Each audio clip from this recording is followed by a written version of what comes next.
hanya mengandalkan 1000 meter ini gitu. Ketika barangnya habis, packing house mungkin jadi kebingungan juga. Saya gak mau bingung-bingung nyari barang, ya mereka akhirnya lari ke yang siap secara kontinunya walaupun bisa dikatakan bandar.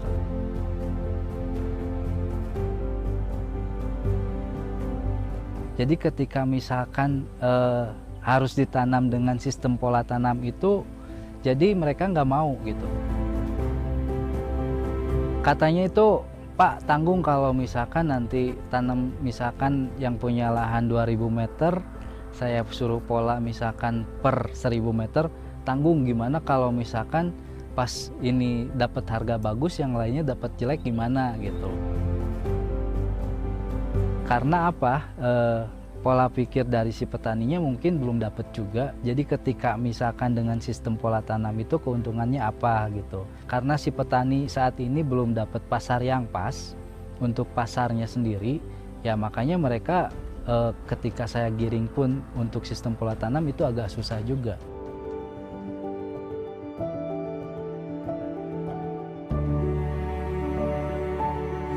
Misalkan kita ngirim 1 truk, ya kenanya sih yang kebuang 10-15%. Secara jumlah penyuluh untuk di wilayah Kecamatan Lembang dengan jumlah 16 desa, yang mana penyuluhnya itu ada 8, itu masih tidak mengcover secara keseluruhan.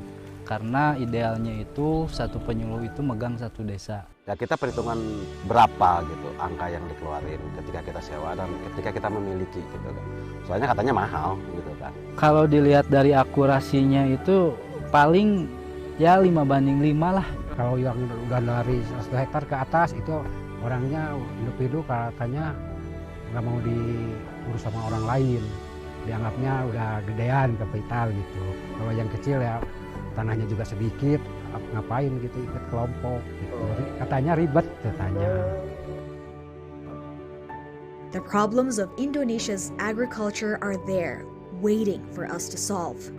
The task is in our hands because we, as consumers, have the privilege to enjoy the products of agriculture. We are privileged for being able to make use of technology and innovations and exposed to great ideas from around the world. Our time has come as a nation.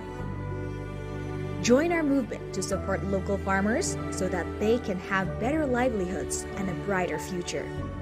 It is for them and their families, but it is also for us and Indonesia.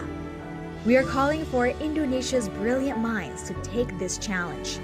Submit your proposals and win the chance to be one of the country's greatest innovators in agriculture.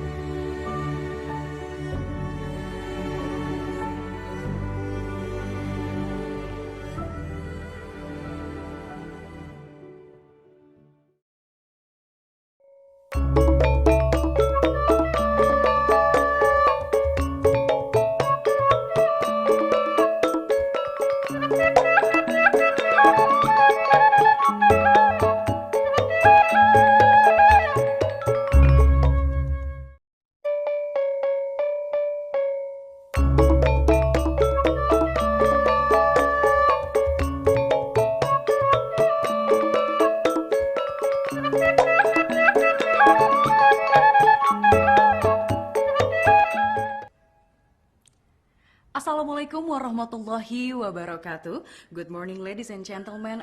May we all be healthy wherever we are. And welcome to the closing ceremony of Cultivhacktion. My name is Zara Zahira as the Master of Ceremony for this event.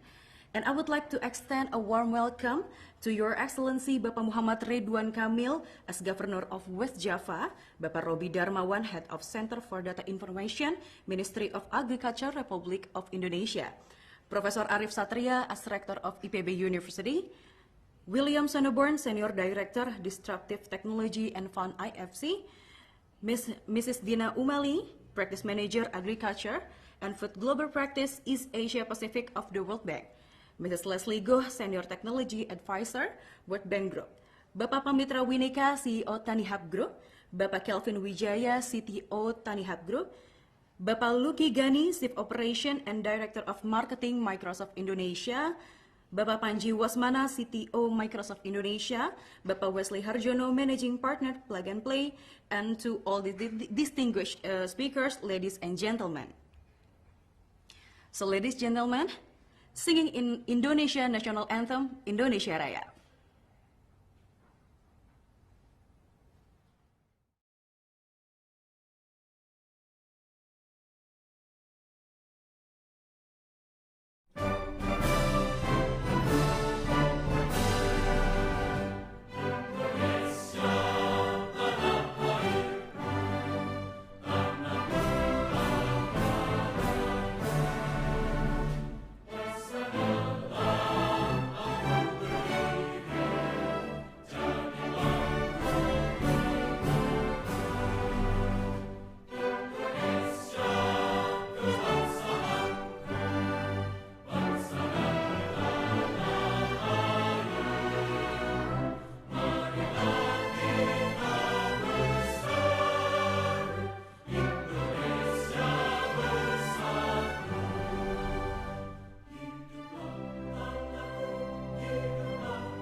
So ladies and gentlemen, for your information, Cultivhacktion is a digital agriculture hackathon which name derived from the word cultivate, hackathon, and action that seeks to crowdsource technological solution in order to accelerate the digitalization of agriculture ecosystem in Indonesia.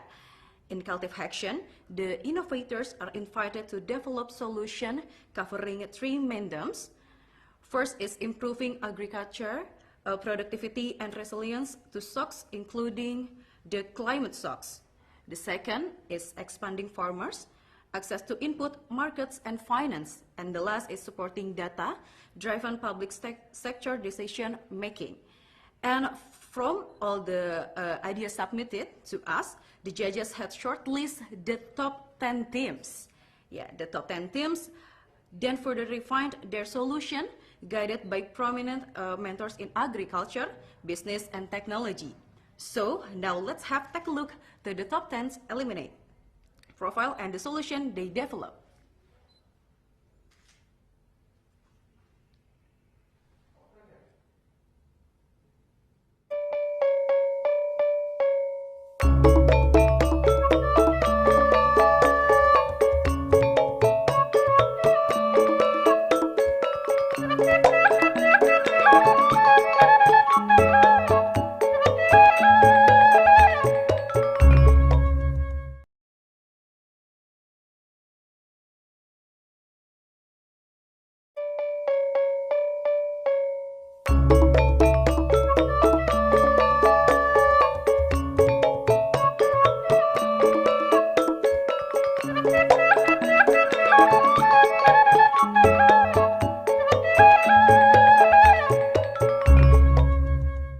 Hi, this is Feby from Eurofarm. Eurofarm is a digital farming company based in Bandung, Indonesia, that aims to build a more resilient and sustainable agriculture ecosystem in Indonesia and beyond through technology. I previously worked at two leading AI companies in Indonesia, Prosa and Kata AI. And my co-founder, Lintang, previously worked at Ingenta and other agri-tech startup.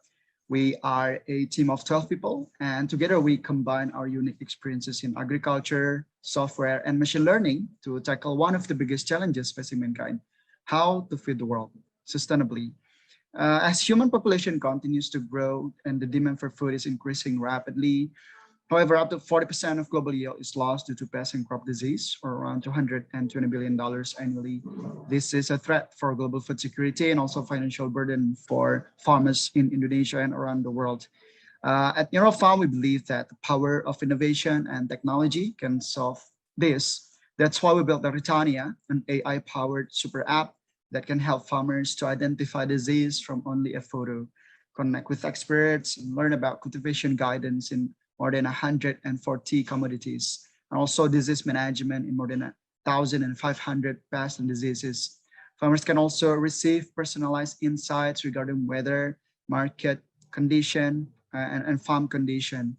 So we believe that by democratizing technology to farmers and unlock the power of data in the agriculture industry, we can help feed the world sustainably. So let's join our journey to build a more resilient and sustainable agriculture ecosystem through technology together. Thank you very much.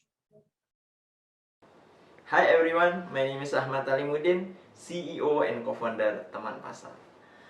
Traditional markets are powerless. It is difficult to compete with modern market, limited customer reach, working capital problem, and also COVID-19 pandemic since 2020. In the last 10 years, traditional market consumers shifting from traditional market to the modern market.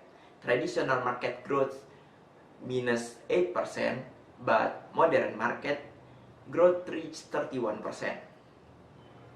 We have a vision to be able to make a big impact, especially on the traditional market ecosystem with a touch of technology. Teman Pasar provide an experience for shopping for daily, weekly, and monthly needs at the nearest traditional market in Indonesia. Shopping for 3 hours until 3 days later. Teman Pasar make it easy for consumer to shop anything from home simply by determining the location, choosing the nearest market, choosing the product, and also various payment options such as OVO, GoPay, Dana, Link Aja, and also cash on delivery. The solution that Teman Pasar present is that traditional market and their sellers are used as a supply chain, help to digitize their product, educate them about the technology, facilitate capital and bank access, and connect them to the farmers and or main traditional market in Indonesia, and also increase their sales up to 50%. Thank you. Hi, I'm Adam, a veterinarian, also a cattle farmer myself. My company, Ternak.com, is developing mobile apps to help cattle farmers to easily sell their cattle. We are a team of 3. First, Ederik Minto as a CEO. He is a founder of the PT Turlox Indonesia and the chairman of Bekasi National Entrepreneur Network. Second, Jeno Hofron as a CTO. He is serial software entrepreneur and CTO of Tetra Saham. And me as a COO who are passionately focused on the livestock industry for 5 years. For selling livestock, we need healthy, certified and verified livestock. However, there is some problem. First, there is no standard references for the cattle farmer to determine the quality of the livestock. Second, there are still more than 20% case of animal disease in the Indonesian livestock. Third, we all know the presence of middlemen makes the price is higher. And sometimes there is a fraud, so the transaction become less secure. So for the solution, here's the video of our product.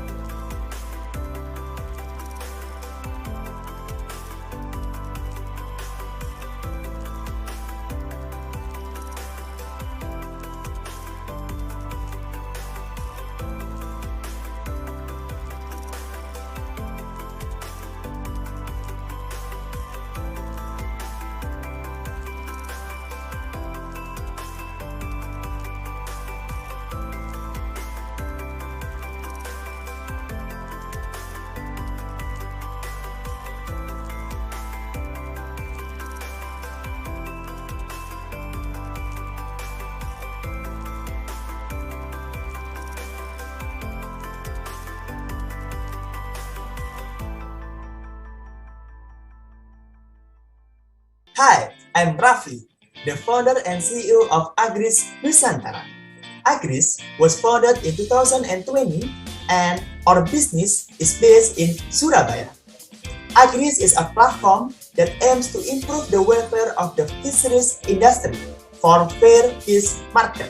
For details, let's check the company profile video for Agris Nusantara. Enjoy this video. Thank you. Hi, let's take a minute to talk about fisheries. Indonesia has a great potential in fisheries, but we can do more, so much more. Are you a fisherman? Or you want to invest in a fisheries, but not sure about the market? Don't worry, we introduce you to Agris. Agris is here to help optimize the fisheries industry. Agris provides three main services. First, community development, where we develop product recommendation feature that is based on a fishing session and the number of fish caught by the fishermen. Second, price correction, to compare fish prices in each region so you can get the best price to sell. And the last one is online market and online profiling, to expand the market and to make it easier to find customers. We aspire to help improve the fisheries and marine industry as well as the fishermen to bring progress to Indonesia. Agris, the solution for better fisheries industry. Hello everyone, we are Tatanen, an agri-tech startup in Indonesia who focuses on food security IoT solution in urban farming, especially in hydroponics. This is our team. Dira Ilanur, he's our co-founder and CTO, who focuses on product development. He's a serial startup professional, and in the last 1 year, he focuses on urban farming research. And this is me, Fik Pratama. I'm the co-founder and CEO of Tatanen. I focus on the business side of Tatanen.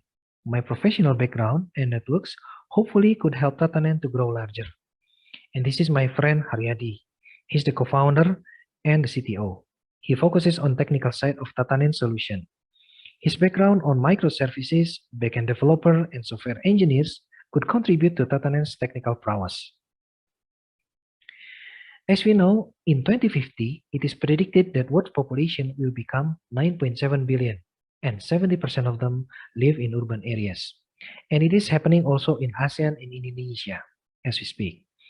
The question is how to feed them all. If we zoom in, the problem lies in the scarcity of land, the large water consumption, and food transportation. These are the largest food problem in urban areas. In Bandung city itself, 60 to 80% of vegetable products come from rural areas, which mean extra cost for delivery and storage. That is why we focus on urban farming hydroponic solutions.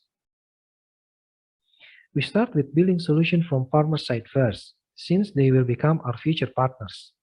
Tatanen 1.0 is an IoT mobile application solution for urban farmers. And Tatanen 2.0 combines Tatanen 1.0 and hydroponic kits for B2C segments. For Tatanen 3.0, we would like to collaborate with government and communities alike to solve urban farming problem in the cities. Tatanen 4.0, we would like to become urban farmer aggregators who connect urban farmers to B2B2C segments. For example, Tani Hub could become our partners. Our solution is created by collaborate and co-create philosophies. We work closely with our customer to give the right solution. Currently, we are developing solutions that could help urban farmers' productivity routines up to 90%, so they could focus on what really matters, such as increasing their vegetables quality. But we don't stop there. Soon, we will develop remote control system and develop MVP for market-to-farmer integration, which could reduce their crop waste and turn it into profit. Furthermore, we could provide insight for farmers by analyzing the urban farming data. Thank you. That is all from Tatanen. Hopefully, we could collaborate in the future. Bye. Hello everyone, I'm Marmila, founder and CEO iHetro. iHetro is a comprehensive platform that is a single solution for farmers to improve their knowledge, manage, and distribute agricultural products to export. Indonesia has potential agricultural commodities in every region. For example, coconut, coffee, and cinnamon. But this has not been worked out optimally, because farmers and agriculture SMEs still do not have the knowledge and ability to manage and distribute product. We can see data on agricultural SMEs that penetrate only 12.1% of export, and most of them have difficult access to market. So, your solution is helping farmer and SMEs agriculture reach more buyer and supplying across the globe. We cooperate with farmer through associations such as cooperative and farmer groups. Well, when there's a purchase that is accessed through the platform, hackathon will notify the farmer. We will verify and collect the farmers who have the commodities according to their demand, and then we process the commodities in the warehouse. Then we send it to the buyer. So, we hope to contribute in developing the local economy and building a sustainable agriculture system. Thank you. Halo, salam kenal. Nama saya Lutfi, saya CEO dari Bitanik. So, singkat, apa yang akan kita solve adalah bagaimana membangun sebuah agriculture smart data ecosystem yang mampu bekerja bahkan di daerah-daerah yang tidak memiliki jaringan konektivitas data yang baik. Sebuah ekosistem yang mampu mengkolek dan menjaga kualitas dan kontinuitas data dengan tujuan membangun sebuah basis data pengetahuan sebagai dasar pengambilan keputusan dalam konteks pertanian. So, dalam hal ini kami sudah melakukan research yang cukup lama, pembangunan prototipe tahap demi tahap, dan pada saat ini kita merasa sudah siap untuk melanjutkan ke level yang berikutnya, yaitu meet the market. So, harapan kami adalah kita bersama-sama mampu membawa pertanian Indonesia khususnya ke level yang berikutnya, menjadi jauh lebih baik. Oke, demikian salam kenal dan presentasi singkat dari saya. Terima kasih dan sampai jumpa.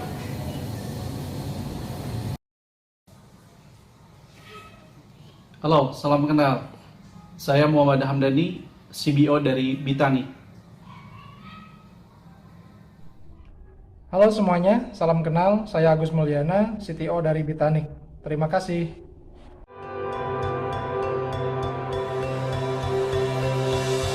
Hi, I'm Grace Stefani from Dewi Sri. Have you ever thought the connection between you and the farmers and why you have to pay more for the better quality and healthy product? Well, that's because they put extra work on this. That is nice and good and classic, but it's not sustained. Farmers should not feel burdened, and you either should not feel pressure for fulfilling something that is very important for your life, which is healthy food. That's why Dewi Sri come up with a solution where you can get healthy product and better quality, but also at the same time, you also help the farmers out. This is all can happen because we are solving their problem in production cost and distribution chain. It is always our job to make sure farmers' welfare equals your satisfaction.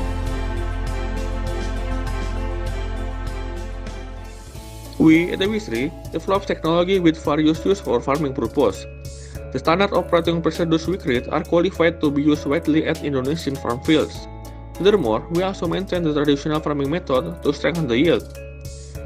Dewi Sri uses the Internet of Things, or in short, IoT, by utilizing mobile phone cellular connection and calibrated sensors monitor the farm field from a distance. So, farmers don't need to check the farm directly.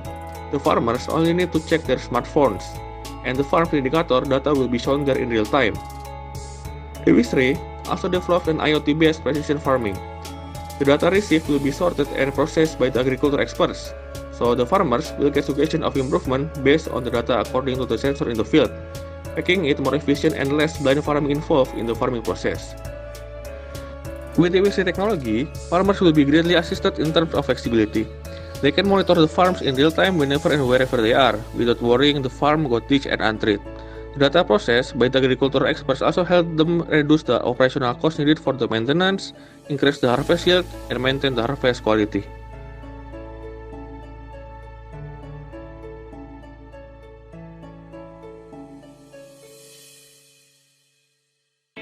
Hai sahabat petani, masih ingat kita kan? Yap, betul. Kita dari Pempem.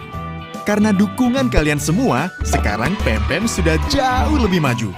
Kami meluncurkan banyak fitur dan promo dengan program baru kita, Pertanian Zaman Now.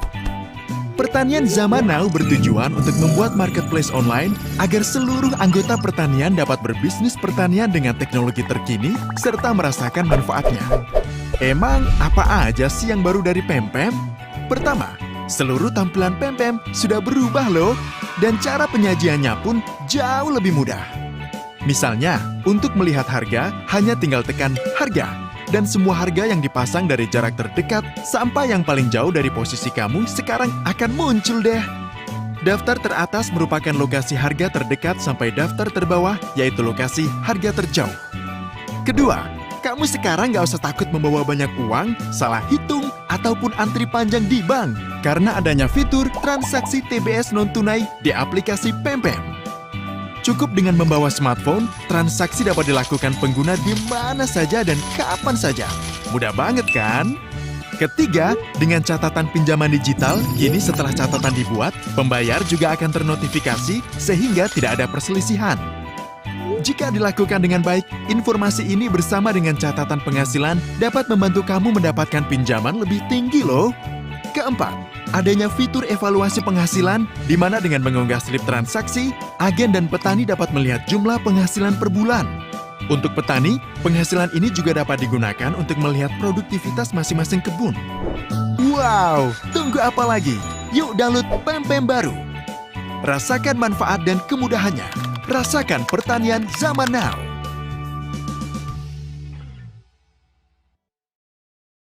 Hello, we are Dosiraktek. We come to enable efficient farming with technology. There is a lot of unused land or lahan tidur in Indonesia that can be used as agricultural land. There are 30 million hectares unused land in Indonesia. It is equal to 30 million tons of rice for only one harvest.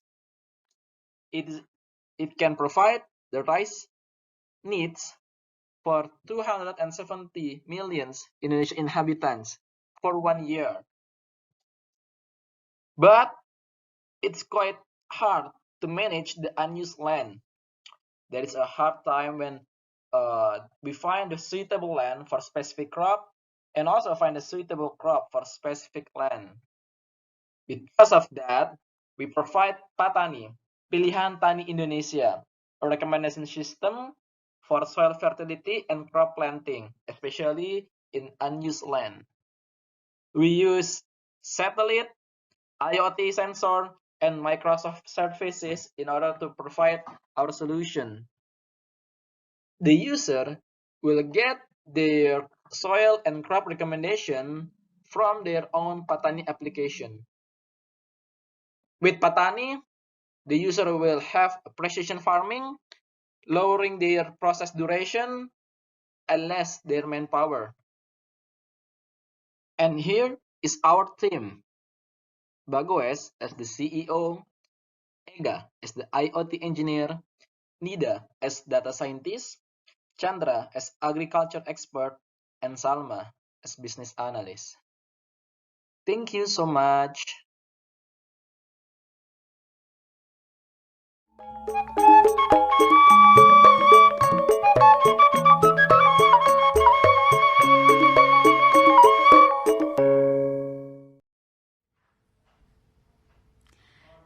Yeah, once again, congratulations to the top 10 teams. And guys, for the guideline Indonesia interpretation, please kindly check the chat box. We have watched the top 10 themes of Cultivhacktion with their inspiring technological solution covering different subsectors from horticulture to livestock and fishery that can help empower farmer through the use of the digitalization technologies. And yesterday morning, the top 10 teams presented their solution to our judges. They were assessed based on the relevance of their proposed solution to the problem statement, the level of innovation, the implementation, as well as impact the sustainability of their solution, collaboration and team's composition, as well as their pitch deliver. After much deliberation, the judges finally decide on the top 3 solution. Now, before we reveal who is the top 3 teams are, let us first hear from our organizations, partners, how they can support the top 3 teams to further develop and apply their solution to support agriculture development and improve farmer livelihood in Indonesia.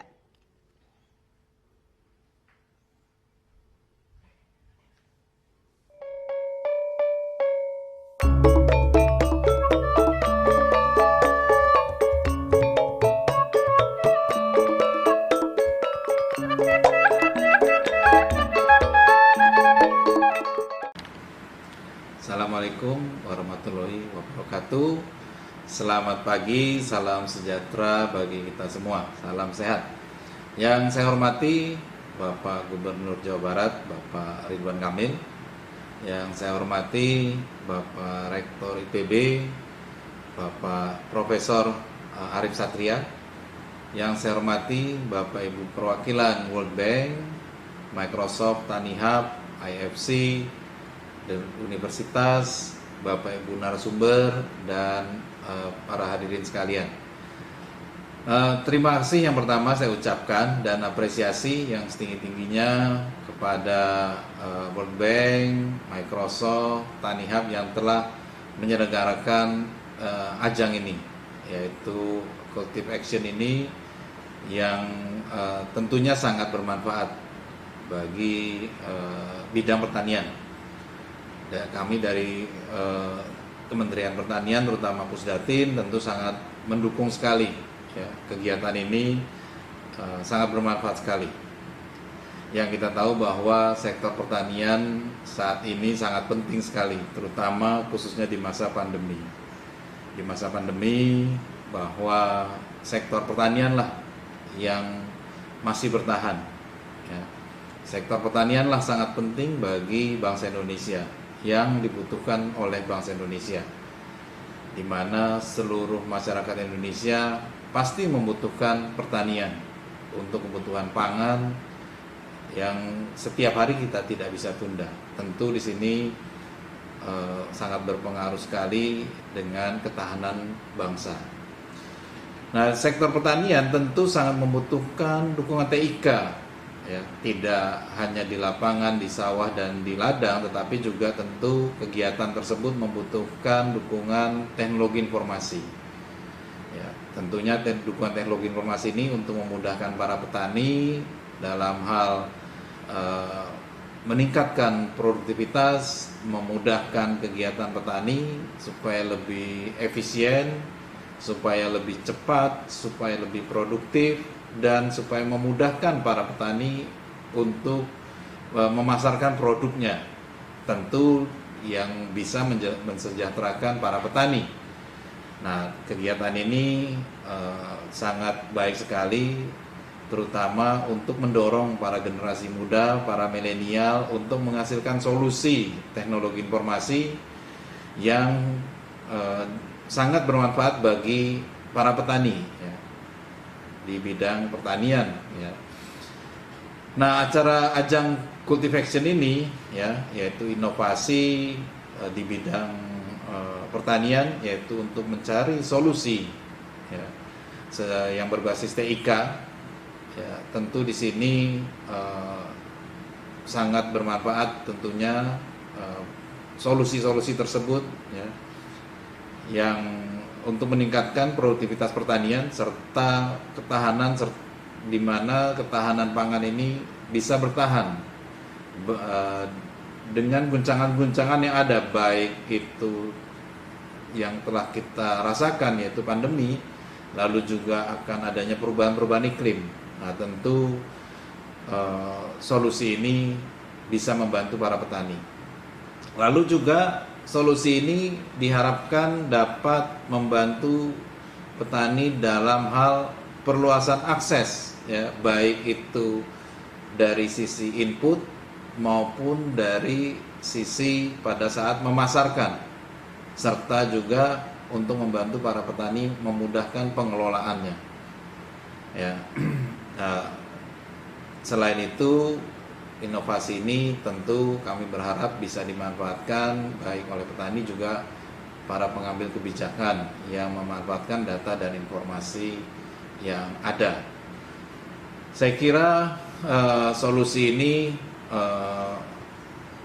harus bermanfaat, ya, bagi petani, dan juga tentu langsung harus bisa dirasakan kepada masyarakat dan harus berkelanjutan. Jadi tidak hanya digunakan atau untuk ajang ini, tetapi juga solusi ini harus bisa dimanfaatkan ke depannya. Saya kira kegiatan ini bisa terus dilakukan, dan saya sangat apresiasi, kembali terima kasih kepada penyelenggara, ya, the World Bank, Microsoft, dan Tanihub. Tentu kesuksesan kegiatan ini sangat bermanfaat sekali bagi kita semua. Demikian yang bisa saya sampaikan. Terima kasih. Wassalamualaikum warahmatullahi wabarakatuh.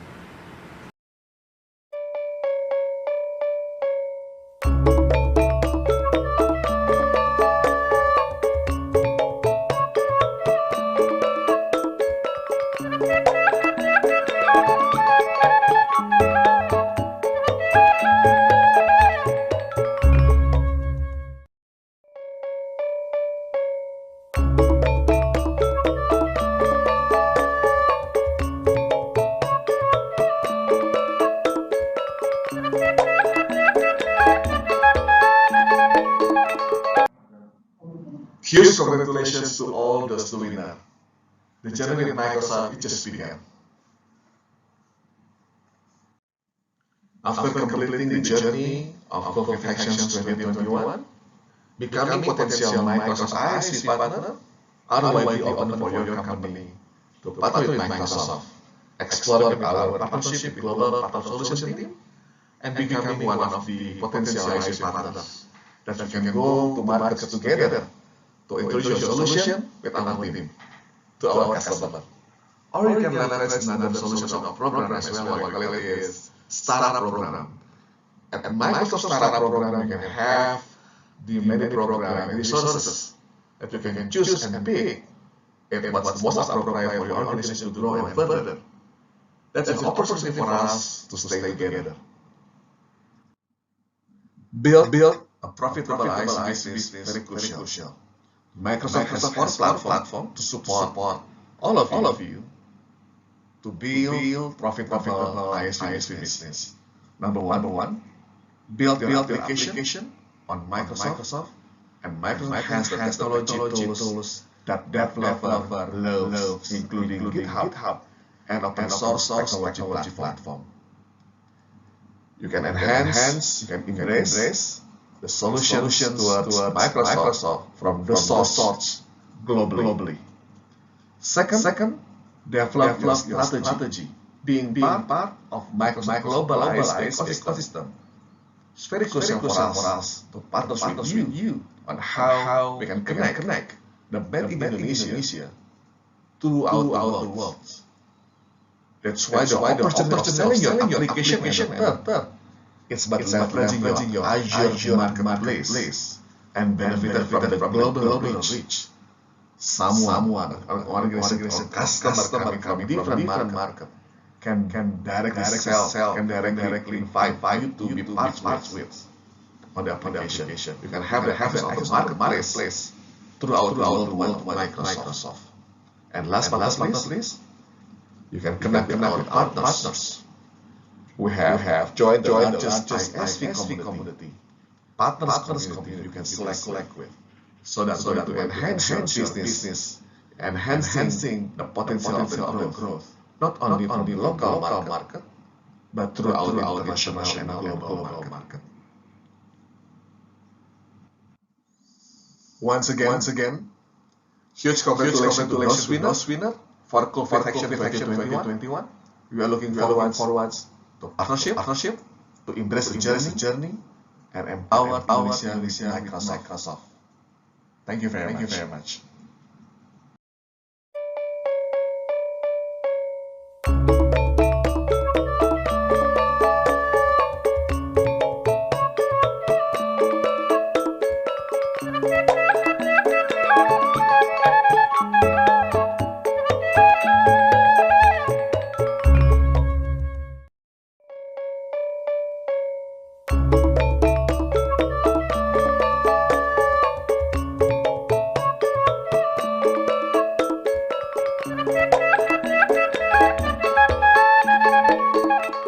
Good morning, distinguished speakers, guests, and contestants. It's an honor for me to speak on behalf of TaniHub Group at this closing ceremony of Cultivhacktion. First of all, I would like to congratulate the top 10 winning candidates who have been able to showcase the best innovations for Indonesia's agriculture. I truly appreciate your great efforts and looking forward to witnessing how the best ideas can be translated into solutions on the ground that will help farmers across the country scale their business and improve their welfare. At TaniHub Group, we believe that everyone can make an impact. With the vision of agriculture for everyone, we want to accelerate the positive impact of Indonesia's agriculture sector through the use of digital technology, and we're glad to find more and more young innovators through Cultivhacktion. As you probably know, TaniHub Group itself was originally founded as an idea of a group of young Indonesians who are eager to solve problems in agriculture, especially on the downstream. On this special occasion, I would like to offer my gratitude to all of you who have been working hard to make this event happen and known to the wider public. During the 2 months long Cultivhacktion, we have witnessed how stakeholders from various backgrounds with expertise on their field work together to find the best solutions to agriculture problems. Surely, this is just the beginning of a long marathon for us to keep finding the best possible solutions to answer one by one problems on the ground. I am hoping that this Cultivhacktion may inspire more young people to create new solutions that will help accelerate agriculture and eventually overall the Indonesian economy.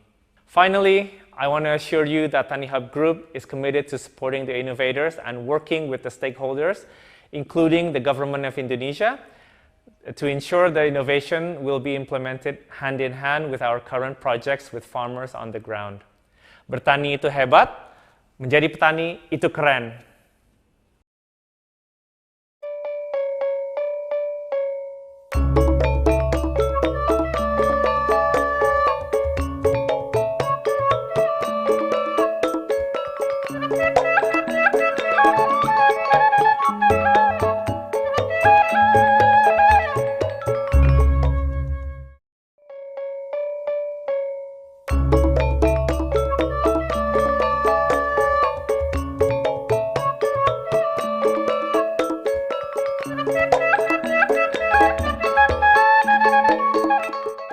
First of all, congratulations to the winning teams and also for all the top 10 finalists. You have all created impactful solutions to help our smallholder farmers and agriculture spectrum in Indonesia. I hope this hackathon experience can help you enrich your knowledge and the impact you created. I would also like to say it's been an honor once again to work with World Bank, TaniHub, Microsoft, and all 6 other partners for this hackathon for the past months. We are very proud to be part of the partnerships that demonstrate how collaborations between different stakeholders is the key to create an impactful change at a larger scale. This hackathon has showcased the great hope and potential of Indonesia's agriculture technology. This ecosystem we have here today helps accelerate the innovations of agriculture industry that will be beneficial for smallholder farmers, agribusinesses, and economic society in general. We cannot stop here. I believe that this is something that we need to be doing continuously. One hackathon will not create a significant impact. So we at GK Plug and Play Indonesia is running a cycle of never-ending innovations and stakeholder connections through the value chain of our innovation platform, starting with our venture capital networks, startup accelerator programs, and corporate innovations. Therefore, with the success of this hackathon, and with the spirit of accelerating the innovations in Indonesia, GK Plug and Play, we are in talks to relevant stakeholders to start an agriculture tracks programs next year. We hope that the verticalized programs will focus on identifying startups and connect them to relevant stakeholders towards technology implementations that can help to both increase the well-being of smallholder farmers and improving agribusiness practices in general. These agriculture vertical programs will be established alongside the currently running ones, such as financial services, Industry 4.0, and sustainability. In the long run, we hope to synergize all verticals to create a value chain of innovations across industries. So once again, congratulations to all the winning teams and the finalists. Thank you for all the partners that have been working together for these Cultivhactions. Let's continue the good work. Thank you.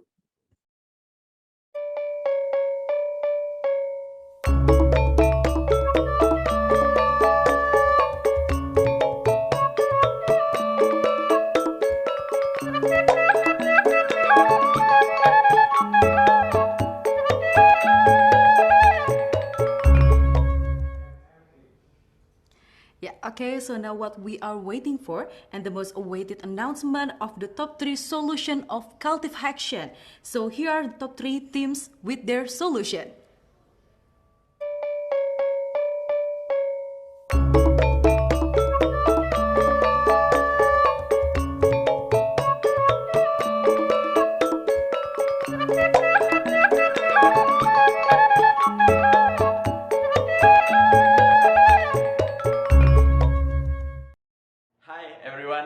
Bismillah and Alhamdulillah, I'm very grateful to win and be the top 3 of this Cultivhaction event and award.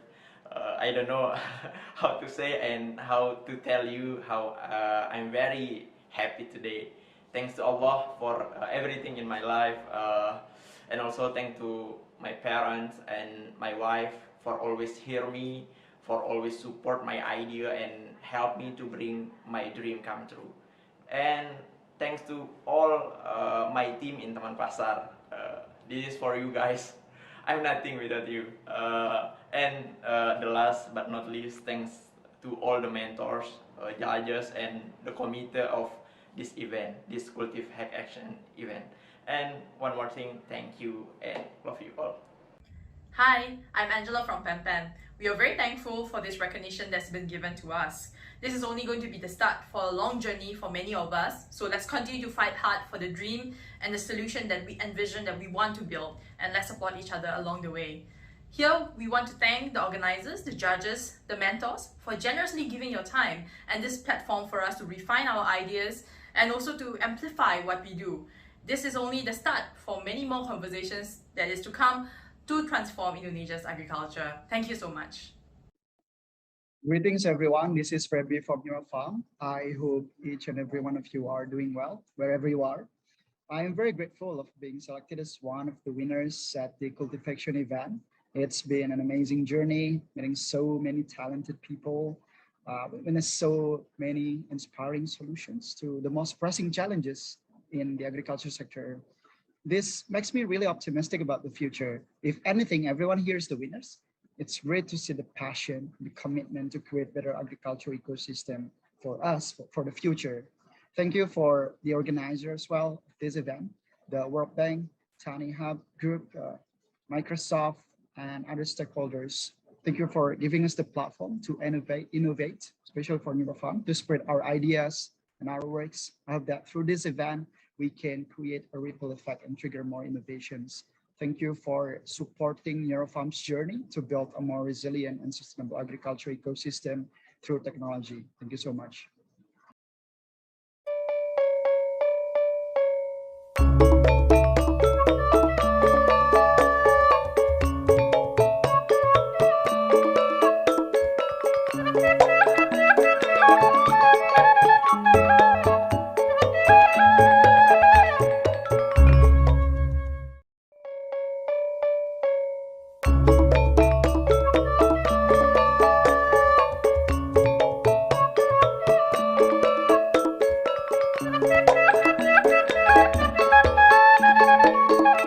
Good morning, distinguished speakers, ladies and gentlemen. It is my great pleasure and honor to speak at the closing event of Cultivhacktion, an agricultural data hackathon that is supported by the Ministry of Agriculture of the Republic of Indonesia and the West Java provincial government. And it's been in collaboration with 10 very valuable partners. This inaugural data hackathon seeks to crowdsource innovative solutions to accelerate the digitization of the agricultural ecosystem in Indonesia. The world's population is expected to grow to 10 billion people by 2050, from 7.5 billion people today. And to support this large population, the IFC has estimated 70% increase in global food production will be needed. However, the agricultural sector faces increasingly complex challenges: poor agricultural practices, inadequate service delivery, poor farmer-to-market linkages that create lots of waste, lack of access to finance to smallholder farmers, and lower participation from our youth into the sector, product quality, profitability, and the types of seeds and fertilizers we use. Also, we have land conversion given the growing population, overuse of chemical inputs, and ultimately the adaptability of climate change threaten the long-term sustainability of our food production. The use of digital technology has the potential to deliver positive impact across the agricultural sector and the entire food value chain, which is really important. It provides the opportunity to achieve greater efficiencies, make better decisions, equipped with the availability of data, to connect small-scale producers to larger markets, while also providing a more environmentally sustainable way to feed our populations. To take full advantage of technology, public and private sectors need to work together to develop a digital agricultural ecosystem. AgTech, or technology for agriculture, has experienced significant growth over the past decade in Indonesia. AgTech has tremendous potential for impact on the country, as it is a sector that contributes approximately 13% of the nation's GDP. AgTech is also a really important area for IFC's Disruptive Technology and Venture Capital Group, which I lead. We believe that these digitally enabled firms have the power to radically transform the agricultural sector. Over the last couple of years, we've invested in innovative firms such as Appeal Sciences, which makes natural coatings that extend the shelf life of fruit and vegetables 4 to 6 times without the need of refrigeration, to tackle the $2.5 trillion global food waste problem. In addition, we've invested in Twiga Foods, a Kenya-based ag tech startup connecting smallholder farmers and providing finance to them in rural areas to informal retailers in metropolitan cities. We've also invested in AgroStar, a technology platform that provides not only inputs to smallholder farmers, but also delivers faster their outputs to market. And even in Indonesia, in the aquaculture space, we've invested in e-fishery, a technique to optimize the feeding of fish within the country. In this Cultivhacktion, many fresh, creative, and interesting digital solutions were submitted to help solve the challenges in productivity. Access to inputs, markets, access to finance, and public sector decision-making. The selected top 10 solutions were then guided by prominent mentors who are the subject matter experts in agricultural technology, data science, and business development to help guide them on their future path. After the course of the data hackathon, the judges have identified the top 3 innovative ideas. And congratulations to those 3 winners and to all that participated. The future generations that will benefit from your breakthrough, your efforts, and your ideas to transform the Indonesian agricultural food system is one of the best things you can do for your country. Thank you for inviting me to speak and participate in this closing ceremony, and I'm looking forward to seeing the ideas being implemented and the collaboration and partnerships that will happen after this event to continue to introduce transformation to the always growing agricultural sector in Indonesia. Terima kasih.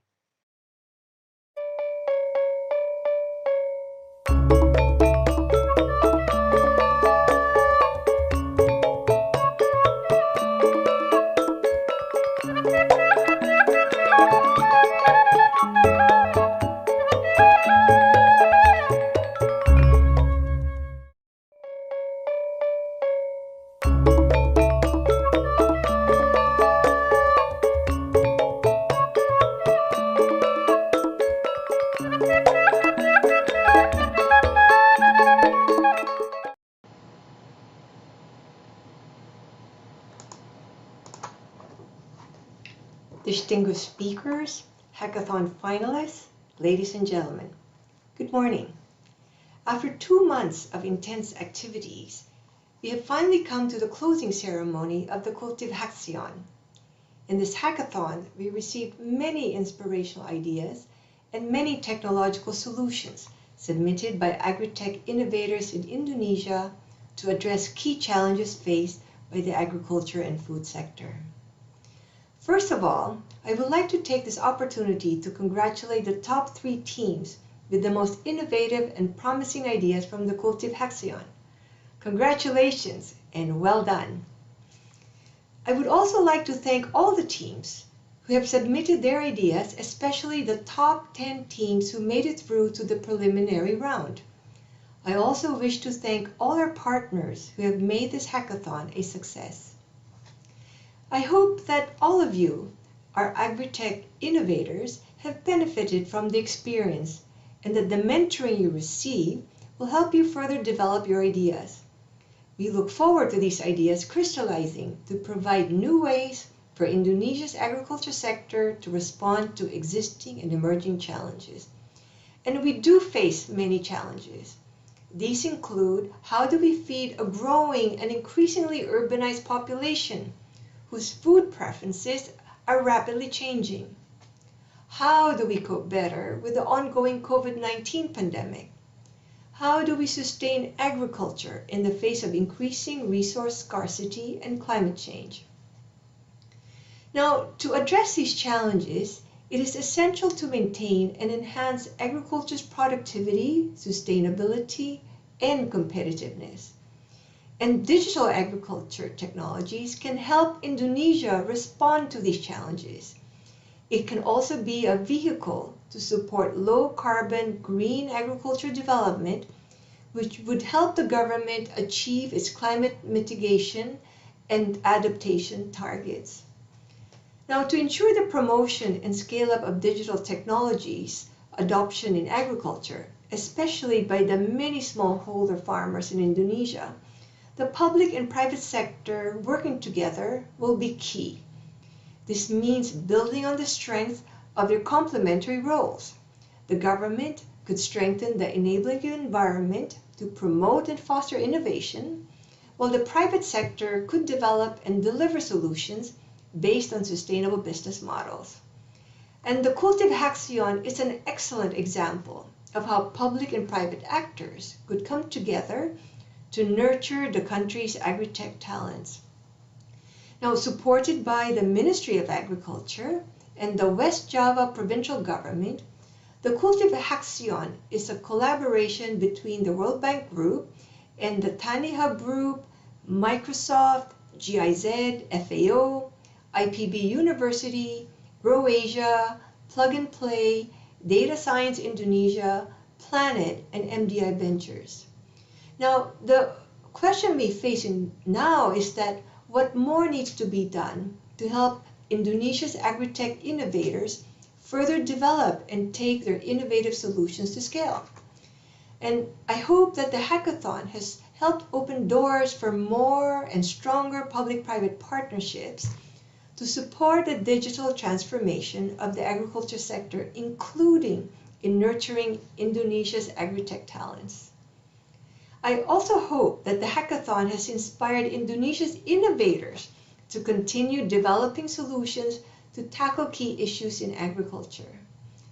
And we at the World Bank look forward to continuing to work with you and other agri-tech innovators, including through an upcoming project with the government, which would provide an opportunity to pilot some of the promising solutions in digital agriculture directly with farmers in selected locations, including in West Java. Bertani itu hebat, menjadi petani itu keren. Farming is great, and becoming a farmer is cool. Terima kasih.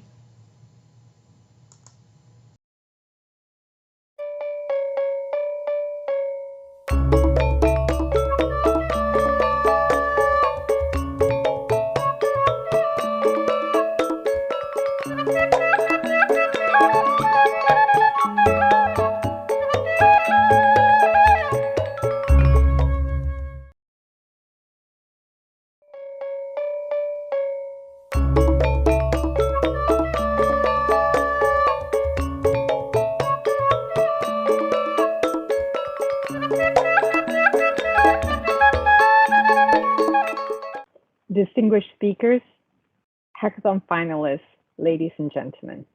Selamat pagi. Thank you for joining us at this closing ceremony for the inaugural data hackathon, Cultivhacktion.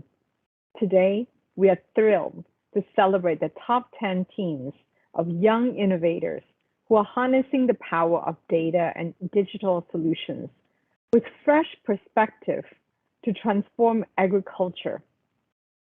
Digital technology holds the promise for transformation of agriculture and food system in Indonesia. Our aspiration is that your creativity will lead to better lives for the smallholder farmers to increase their productivity and improve their livelihood. It has been a culmination of more than 2 months of dedication from our 10 partners and the excellent submissions from young innovators. Hope you benefited from the knowledge exchange and learnings across the regions with international leaders, tapping upon the multi-stakeholder partnership between public and private sectors. Through this data hackathon, immersive experience, supported by the Ministry of Agriculture and West Java Province, we are activating the young talent and empowering the next generation of agri-tech innovators to scale up the innovation.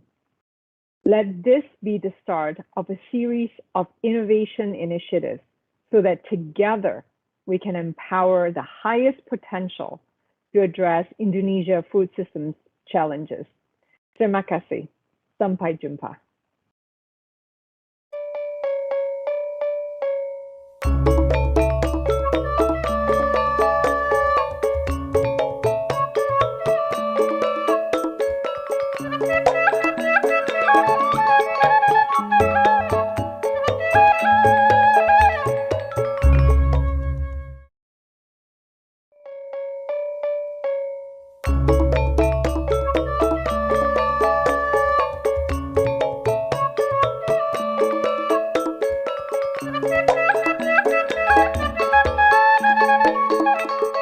Selamat kepada para pemenang Cultivhacktion. Mari kita bersama membangun negeri melalui sektor pertanian. Kami Microsoft akan selalu menemani kisah sukses teman-teman semua. Semangat!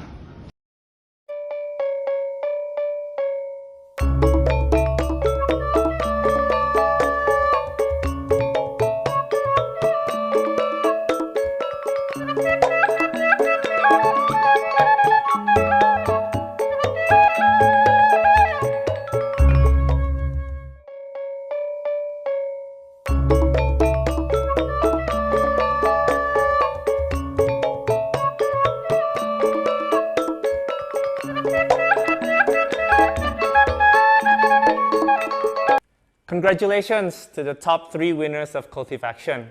You have done a great job showcasing your best ideas to the judges and mentors. Keep up the good work.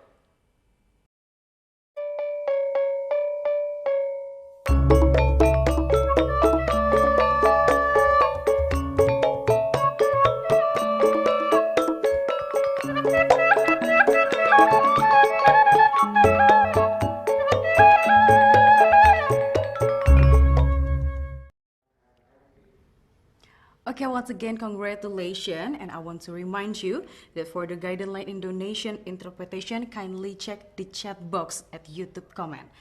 And the excellencies, participants, and all the audiences, now we are going to listen a warm speech delivered by Governor of West Java, Republic of Indonesia. Your Excellency Dr. Honoris Causa Haji Muhammad Ridwan Kamil, STMUD. Ladies and gentlemen, please welcome Bapak Ridwan Kamil.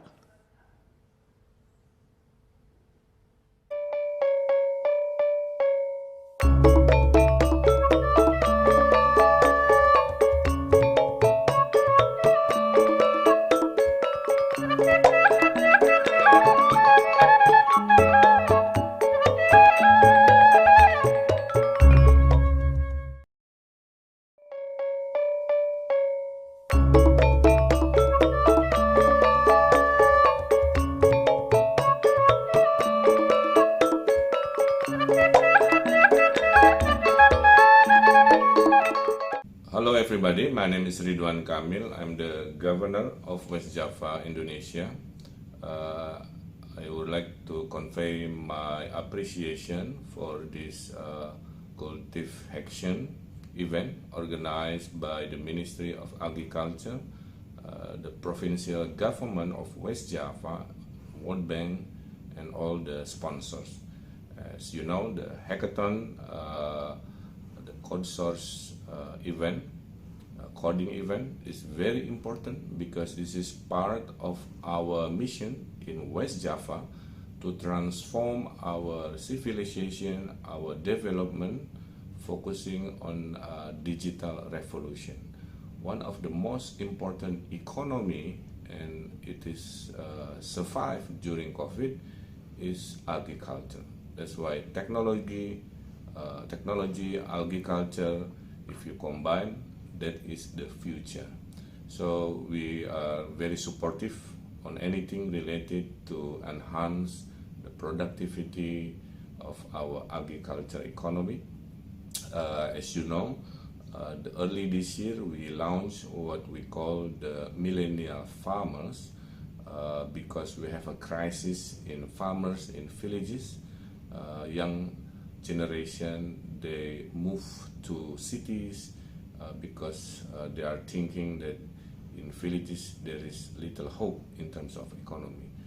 But now we prove that economy in rural can be as competitive as in urban as long as you have the skill of digital, as long as you have the technology digital skills.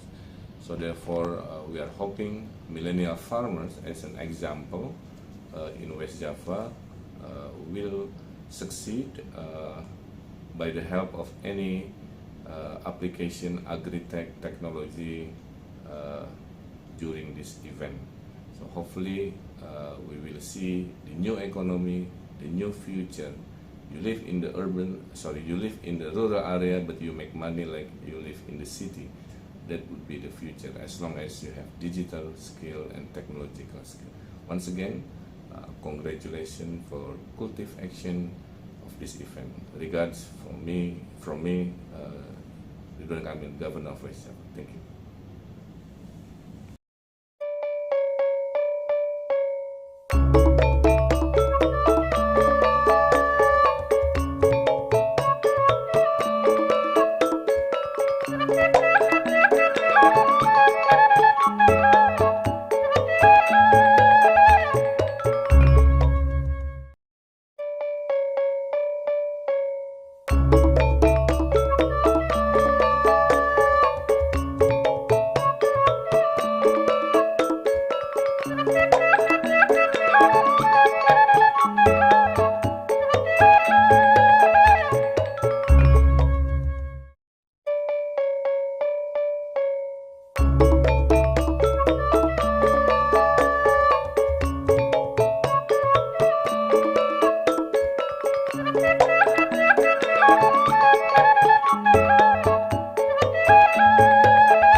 Yeah, once again, congratulations to the top 3 solutions, and also congratulations and thank you so much to all the top 10 teams and everyone who participate in this hackathon.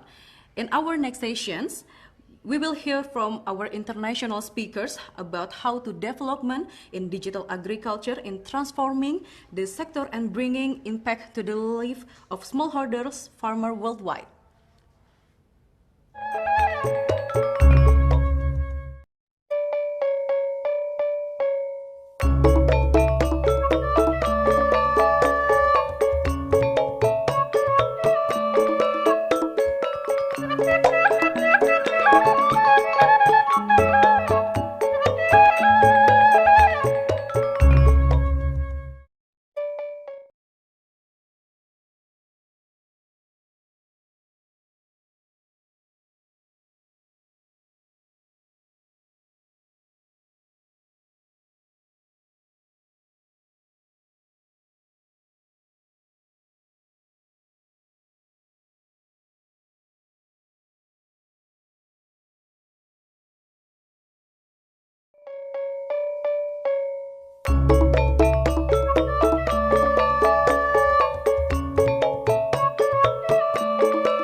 Thank you for the opportunity to speak today.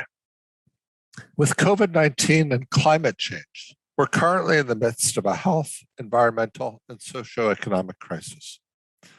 Historically, crises have spurred technological change and sometimes led to the adoption of new systems with long-lasting effects. For example, in the response to COVID-19, we regularly hold meetings and conferences over Zoom, and that effect may persist. However, the most disadvantaged have often been left out of these technological responses to the COVID-19 crisis and could also be left out of some of the long-run adjustments. But I don't think we have to take that as given. Just as high-income people have benefited from the development of digital tools to adapt to the COVID-19 crisis, these tools could also be developed for farmers. For example, it may be valuable to adopt digital approaches to deliver services such as agricultural extension. During the pandemic, governments and international institutions have shown an increased interest in complementing overburdened in-person extension services with digital offerings. This also raises the question of whether digital agriculture could be useful beyond the current pandemic to address long-term as well as short-term challenges. There are currently over 1 million agricultural extension workers worldwide, but there are still many farmers who do not receive advice and many technologies and approaches that farmers could adopt to improve their productivity. Expanding in-person extension to reach more people may be challenging because with in-person services, the cost increases almost linearly with the number of people served. Digital technology has great potential to augment and improve existing extension services by addressing this problem. Mobile penetration rates are rising in Indonesia, as in many low and middle income countries, and text and calling rates are extremely cheap. This means the cost of reaching extra farmers with digital extension is very low. Digital agricultural extension has other benefits too. Information delivered through mobile phones can be made available on demand, can be customized to individual farmers' needs, and even timed to the crop calendar. Extension services can be tested and made more effective through iteration, A/B testing, and data analysis. There are reasonable grounds for skepticism about digital agricultural extension as well, however. Maybe farmers don't need more information or will not change their practices in response to it. That's because of these concerns. Raisa Fabregas, Frank Schellbach, and I put together a paper, which we recently published in Science, that aggregated the results across multiple studies to try to get an overall picture of the impact of mobile phone-based extension services. Randomized trials in several countries have found evidence that even very simple informational text messages can improve input use, crop yields, and supply chains, and can have positive impacts on overall market efficiency. For example, we found that simple text messages increase the odds of farmers adopting lime by 22% in areas with acidic soil. Because it was so cheap to implement, this program had an estimated benefit-cost ratio of 9:1. Our meta-analysis that pulled data from multiple studies found that basic messages increase adoption of fertilizer and nutrition crops, improving crop yields by 4% on average. While the effects of digital extension are modest in absolute magnitude, they provide a large relative boost above other existing promotion efforts. And because they're extremely low cost, even modest impacts make them highly cost-effective. There will also be many opportunities for innovation and improvement of digital extension services in the future, especially as smartphone penetration increases and other advances in technology become more widely available. These can be used to address challenges posed by climate change, which are altering weather patterns. For example, accurate local weather forecasts could be valuable for farmers to make decisions about when to plant or when to harvest based on the start or end of the rainy season. Forecasts could be made for quite small fixed costs and disseminated through digital extension systems. Advances in remote sensing can enable even more customized information.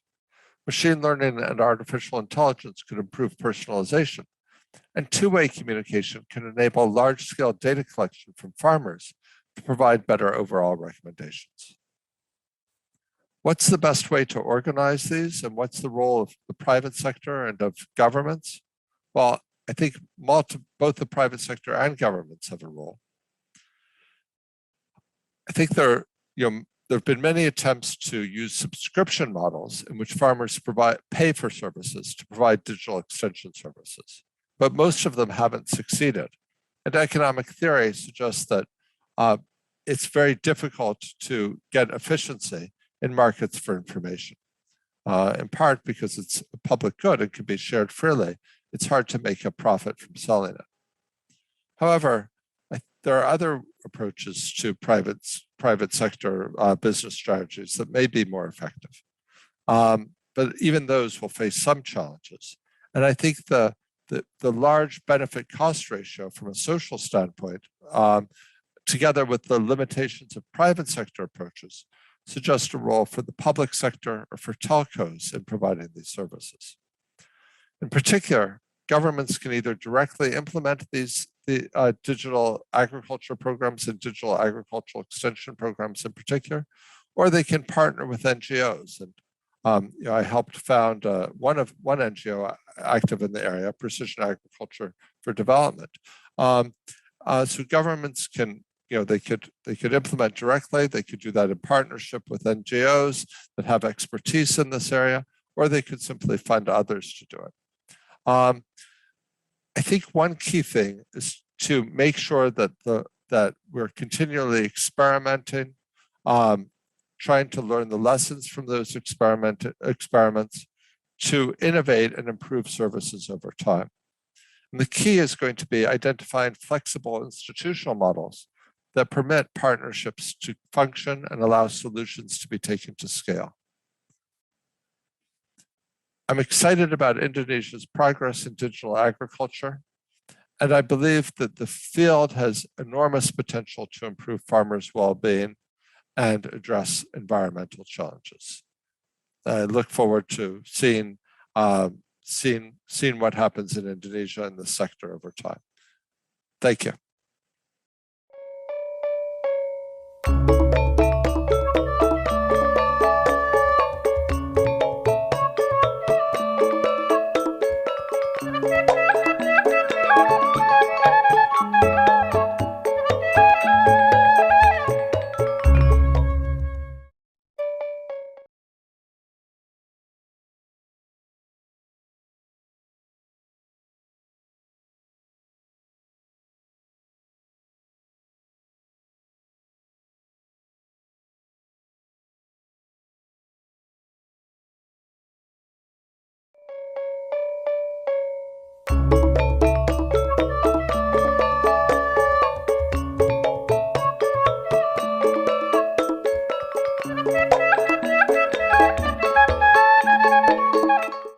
Hello, this is Bob Kaplan, Harvard Business School. I want to share a few minutes of thoughts on the role that business-led ecosystems can play in reducing inequality, poverty, and environmental degradation. We start by looking at who is the target audience for these programs. These are the smallholder farmers living in isolation in rural communities and villages. We look at the number of people, the 800 or million people that are still living in dire poverty, defined by the World Bank as less than $2 a day of income. Up to 80% of them are these smallholder farmers who are not only living in extreme poverty, but also degrading the environment as they try to supplement their meager incomes by cutting down more trees to get more land to grow their crops inefficiently and with soil and water pollution associated with their use of bad chemicals and bad fertilizers. No single company can address this problem by itself. If you look at what is required to get smallholder farmers to be better farmers, higher quality output and higher yields with less damage to the environment, it actually requires quite a few different types of private sector organizations. You need banking services so they can get credit, to purchase seeds, fertilizer, crop protection, and irrigation equipment in advance of the growing season. They need insurance to protect them from adverse events that they had nothing to do with, droughts and floods, which destroy their crops and livelihood. The ability, to purchase high quality seeds, low cost, environmentally friendly irrigation systems, drip irrigation systems, non-polluting fertilizer and crop protection services, access to mechanical equipment, like tractors and plows, and access to immediate customers, distributors and aggregators who can store their product, keep it refrigerated until the end use corporation is ready to take it. They need training and social services that NGOs can supply. They need collaboration from the government to allow new enterprises to form. And we need some external funders to launch these new ecosystems and get all the players on board. This might seem overwhelming, but we have examples where it works. Let's take as one example, Bayer, Better Life Farming Centers, in an article that I wrote with Bayer people, published in the Harvard Business Review a few months ago. And the article describes how Bayer set up an ecosystem that enabled farmers to get access to understand the role for finance and insurance, to access quality farm inputs, like seeds, fertilizer, crop protection, irrigation, agricultural equipment, information and training, how to be a better farmer, and using sustainable agronomic processes, and linkage to the market, and eventually to large agribusinesses as end-use corporations. The results from this work of these Better Life Farming Centers, which were started in rural India, have been incredible. If you look, it started with chili producers. In 4 years, the income went up fivefold, from $630 to $3,300 per year. Profit per acre, yields per acre tripling, and extended to other crops, tomatoes, corn, and paddy, and to other regions in India and now other countries, including Indonesia. So this type of collaboration and inclusive growth ecosystem is truly remarkable, but also replicable. It starts by requiring that what are the interests of each of these multiple players in creating a successful inclusive growth agribusiness ecosystem. NGOs want to preserve the environment, and rightfully so, and enable us to produce more crops with fewer greenhouse gas emissions. Farmers, of course, want to live more profitably and have better family life, better opportunities for education and employment for their children. The suppliers, want to sell to these smallholder farmers and realize that they can help the companies at the bottom and people at the bottom of the pyramid. Local distributors will profit, because they'll have more high quality crops to purchase, store, process, and then distribute further downstream, and eventually reaching food retailers with higher quality, locally grown products, and making consumers happy that the products that they purchase are not only nutritious, high quality, but are also helping to relieve poverty and to save the environment. How do we reflect all these different interests in the ecosystem? And that's the role of the balanced scorecard that I introduced with David Norton 30 years ago.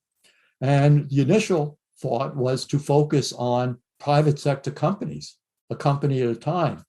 to improve their financial performance by doing better with customers and understanding how to measure their performance with customers, improving processes so we can produce better, more novel, higher performing products at lower cost, and the foundation, learning and growth, how to enable better skilled, better motivated employees, access to better data and information, and a stronger culture to continue to work in the organizations, improve processes that delivers benefits to customers and eventually shareholders. Well, we can take this private sector scorecard and now extend it to reflect the multiple interests that the entities have in creating these inclusive growth ecosystems. And the outcomes are not just financial, though the financial results still must be there for the private sector companies, including the lenders and investors in the ecosystem, but do it in a way that improves societal outcomes, such as better income to the farmers, as I showed on the previous slide, and better environmental outcomes, fewer cutting down of trees, less pollution of the soil and water. And to do this, we have to understand the role of all these different stakeholders that we saw in the previous slide and make sure that they're getting their objectives met by participating in these ecosystems, identify the collaborative processes that must go on, and what are all the enablers for the ecosystem. And so a sample strategy map that reflects this broader set of objectives is shown on this slide, where we still have financial outcomes for the private sector participants, but also societal outcomes. How much are we improving family life, more opportunities for women, better employment, and relieving poverty in these villages, and improving the environmental outcomes by allowing trees to grow and flourish and restoring the degraded land and water from the past abuses. And then in this middle sector, we can think about the role that each of the members in the supply chain and financial intermediaries are getting from participation, serving more distributors, aggregators, processes, and end-use corporations, enabling farmers to enter new markets, new crops, and reduce the risks of current business practices. These will require new processes. We have to be able to distribute and sell to people at the bottom of the pyramid, a lot of them the smallholder farmers, but also purchase their products and services and use them in corporate supply chains. We have to do environmental management processes to eliminate waste and reduce the degradation that has gone on. And once we've created these scorecards at the high ecosystem level, we can get the strategy map and objectives for the lead company, the end-use corporate off-taker, all the way down to the smallholder farmer. What do they want to get out of it? What financial performance? What performance for their families and themselves do they want? And local purchasers, distributors, who are basically the customers of these smallholder farmers and eventually the suppliers to the end-use corporations. So we're now in the process of demonstrating how to create these strategy maps and scorecard for all the players in these linked ecosystems that is creating benefits for all. And it's not just to help set up the scorecard, this becomes the governance system that we will be using with them on an ongoing basis as we bring all the players together, including representatives of the farmers and the local aggregators, to see what's working in the ecosystem and what's not working. What do we have to get better at? Make sure that everybody is getting benefit, financial benefits, societal benefits from their participation.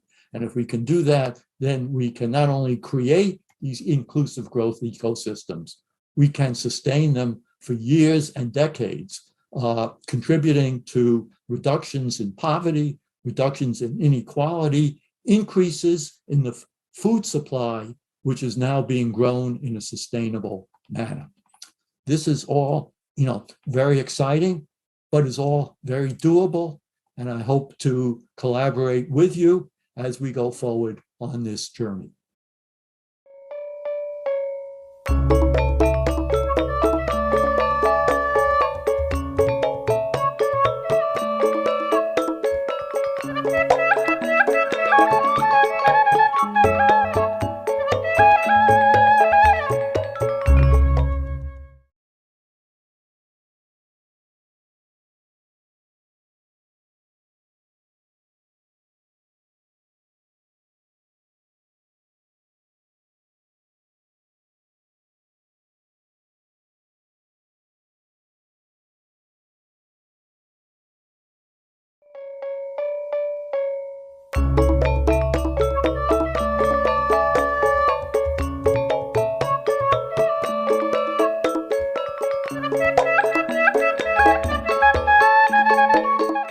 compliment the Ministry of Agriculture, Government of Indonesia, and the World Bank Group for organizing this hackathon.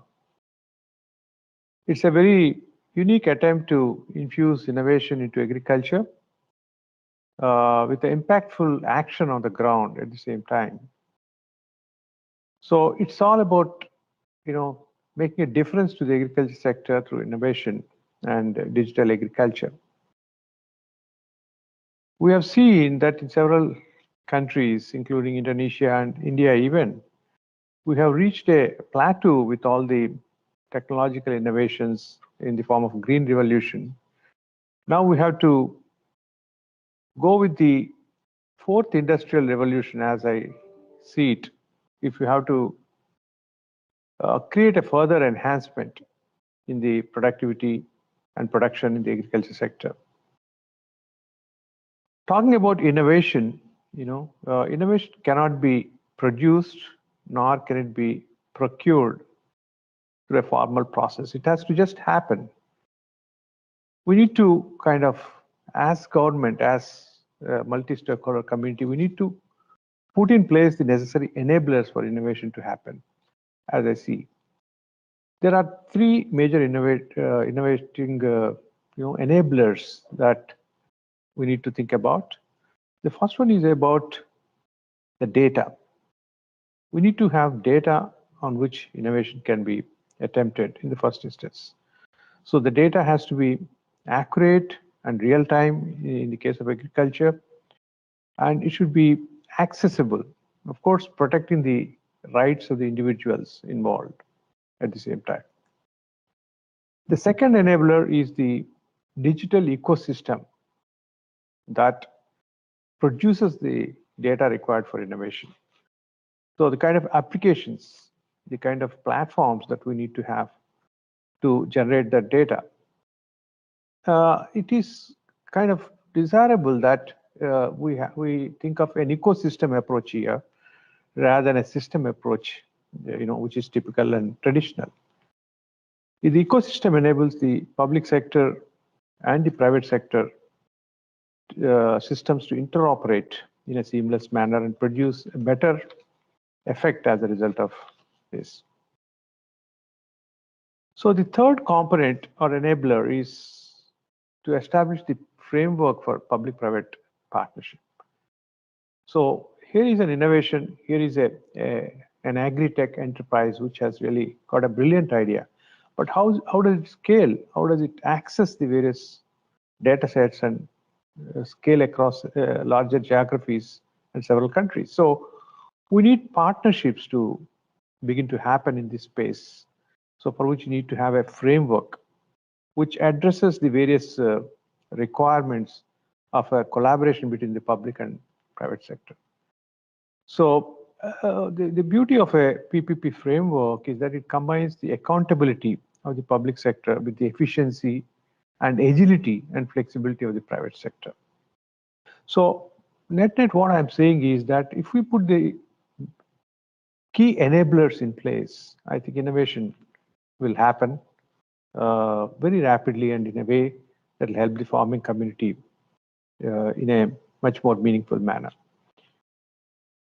In India, we have been taking up several initiatives. I would like to mention two initiatives which are relevant in this context of this hackathon.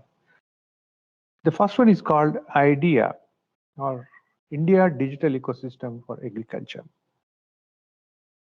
We have evolved it over the last 2 years in a consultative manner, consulting with the public, with the industry, with the stakeholders, with the academia. And it's a unifying platform consisting of several key building blocks. An ecosystem, just like innovation, it cannot be built overnight and it has to evolve over a period of time. So the idea is about a framework that enables the ecosystem to evolve in a rapid manner. So it revolves around certain core building blocks, you may call them, like for instance, the unified farmer service interface, which enables interoperability across the public and private sector, with the farmer being in the center and the consent of the farmer being also critical in the whole exercise. The second initiative I would like to mention now is about AI for AI. It's for AI for agriculture innovation. It is bang on the theme of this hackathon. It's about agriculture innovation and more so the responsible deployment of the emerging technologies in the area of agriculture. Why I'm saying underlining the word responsible is that technologies like artificial intelligence and machine learning and IoT and drones, blockchain, have all their tremendous positive value, but there is also a potential negative or harmful effect that they can cause if not properly used. So we need to balance this, the positive side and the negative side, and see that we maximize the positivities as such.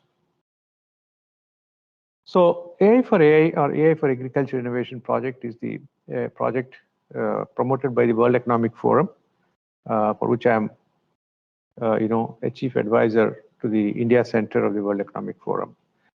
We are working with a few provincial governments in India to pursue this concept, and it is a comprehensive or a holistic approach to deploying these new technologies like artificial intelligence, for instance, across the entire value chain of agriculture, starting, say, from crop planning to smart farming to farm gate to fork to data-driven agriculture, all aspects of agriculture from seed to sale, so to say, and beyond.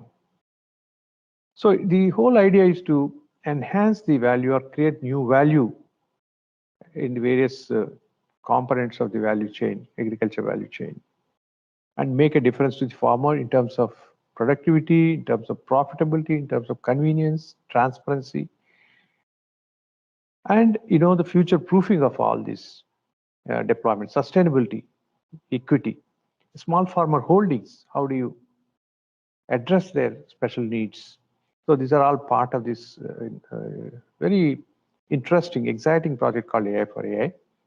And we are, as I'm speaking, we have an expression of interest going on in one of the governments in India for this. So in short, the attempts like this, like the hackathon and what's happening in India and several other countries, I would say, we are at an exciting time now where the innovation is being applied in several different ways to the field of agriculture, so that we meet the sustainable development goals related to food and agriculture sooner than 2030. So I wish the event a grand success, and I look forward keenly to the kind of solutions that will be brought forth at the end of this hackathon. And I thank the government of Indonesia and the World Bank Group for affording me this opportunity to share some of my thoughts. Thank you all, and all the best.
distinguished guests, I'm delighted to have the opportunity to speak with you at the conclusion of this exciting digital agriculture hackathon.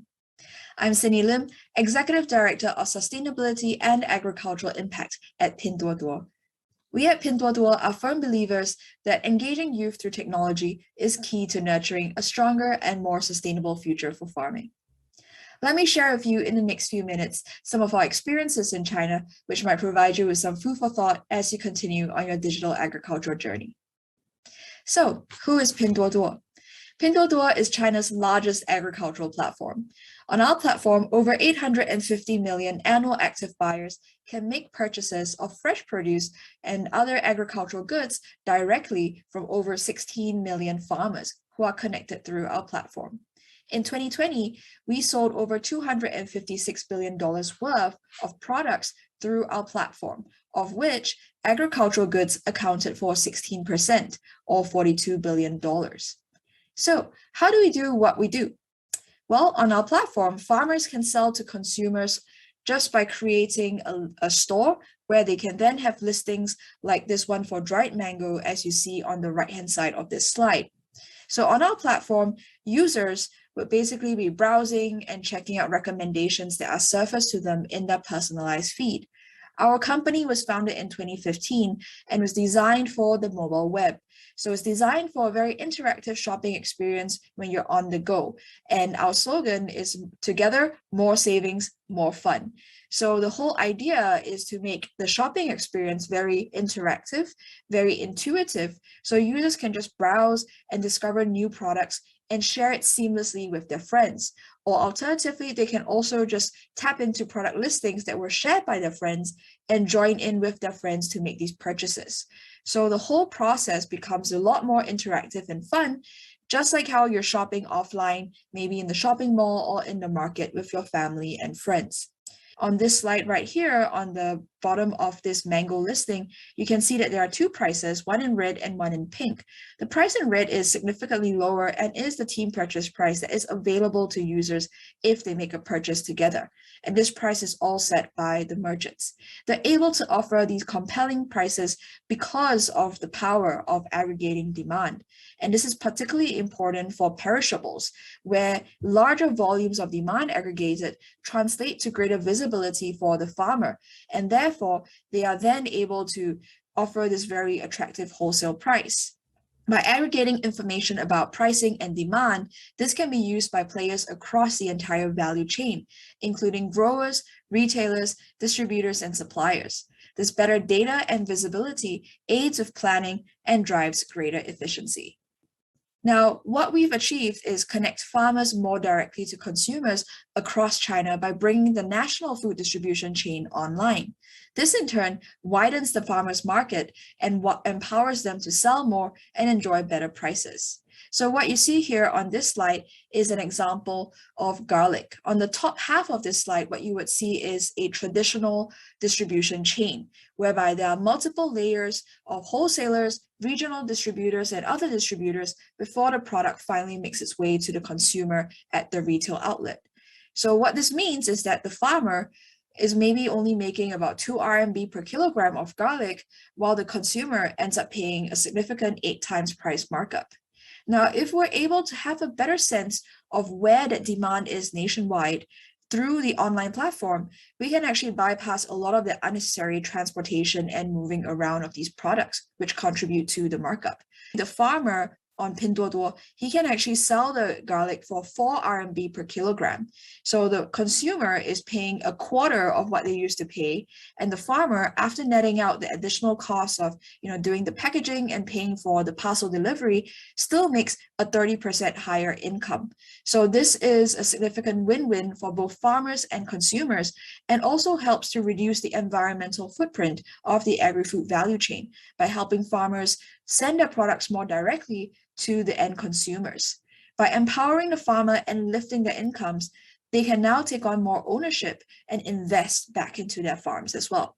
Now, when you reposition the farmer as an agricultural entrepreneur, they also need to be equipped with additional skills to better connect them with the digital economy, which we do through Duoduo Academy. Through online and offline courses, we provide training to these agri-entrepreneurs in e-commerce and store operations. What we've seen is that not only do they create direct employment, they also stimulate demand for ancillary services in their communities, thus helping to bring more people into the digital economy. With ready access to analytics on store sales and guidance on selling, as well as growing through our partnerships with agronomic institutes like China Agricultural University, we see that the barriers to success in farming can be gradually lowered, and farming in general can be made a more appealing career. To date, we have trained over 100,000 new farmers. These are youngsters who are already experienced in mobile internet and technology and have had some exposure to life maybe in the big cities or at least with e-commerce. So as they go back to their rural hometowns and start up their own agri-businesses, they've also been upskilled and trained by us with how to actually successfully create an e-commerce business to sell their local hometown produce. And we are committed to training another 100,000 of such new farmers over the next 5 years. On the upstream production side, we are also leveraging our skill to connect farmers with agri-tech to help them improve their cultivation. Toto Farm was launched in 2019 and features a unique tripartite partnership between ourselves, local governments, as well as agronomic institutes. So what we do is we actually sponsor and create some seed funding for the creation of a cooperative. This helps to overcome the constraints of small farmers tending to haphazard or fragmented plots of land. And with the advice of the agronomic advisors, we are able to together introduce high altitude off-peak varieties of citrus that's suitable to the local climate and can also fetch them a better price because it now matures and bears fruit at a different time than other competitive crops. So this allows them to reach out to the market for citrus at a time where it's also less crowded on the supply side. With the use of new technologies that are now possible because of the larger plot of land, such as drip irrigation and drone spraying, the farmers have also seen a reduction in their fertilizer use as well as labor inputs. This is particularly important in the setting where a lot of the farmers are aging and there are fewer and fewer young manpower that's heading back to the villages to help out with the farming. So we really need to introduce technology to continue to maintain the sustainability of agriculture going forward. And I think this highlights the importance of reaching out and creating multi-stakeholder collaboration and partnership that can really help innovations to take root. The next example I wanted to share is our Smart Agriculture competition, where we are trying to cross-pollinate and stimulate wider interest in agri-tech to push the industry further. With our Smart Agriculture competition, we are basically providing a global platform for young technologists to demonstrate what is possible by combining crop science and AI, and we're challenging them to create practical solutions for the industry. Last year's inaugural event saw AI teams challenged to use machine learning and IoT technologies to remotely produce more strawberries in smart greenhouses in Yunnan. The AI teams eventually produced almost 3 times more strawberries than the traditional grower teams were able to in the adjacent greenhouse. And 2 of the AI teams have since commercialized their results and their findings and are now partnering with traditional farmers to improve their yield, with one of them working with over 100 households. We're now launching our second edition of this competition, and we are in the stage where the finalist teams are now trying to grow tomatoes in the smart greenhouses that we've built. They will be using AI and machine learning to see if they can produce more nutritious tomatoes with a smaller environmental footprint. So I think this again demonstrates the ability for technology to unearth new ways in which we can make a more sustainable impact. Lastly, I'd like to introduce our 10 billion agriculture initiative, which we announced in late August this year. We have pledged 10 billion RMB towards the advancement and adoption of agri-tech and the promotion of digital inclusion. And this initiative will be personally overseen by our chairman and CEO, Lei Chen. We hope that through our investment, we can accelerate the development and take-up of new technologies that can benefit China's farming communities.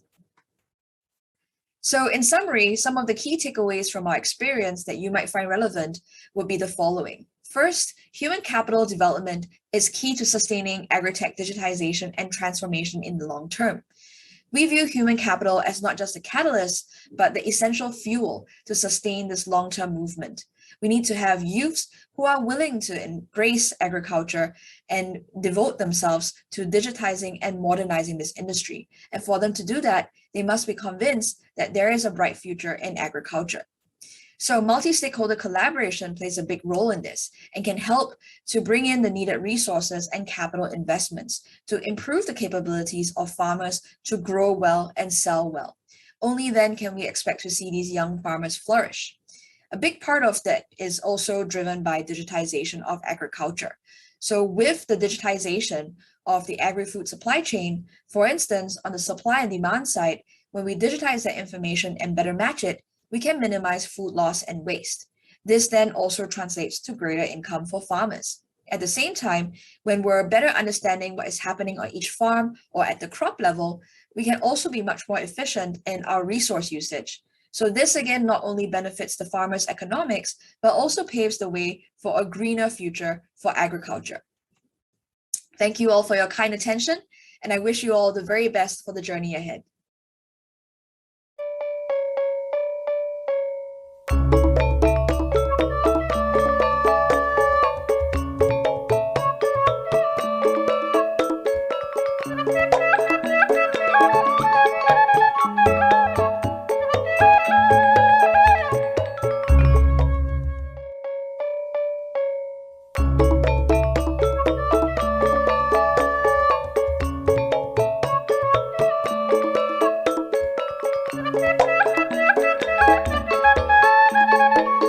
My name is Simon Winter.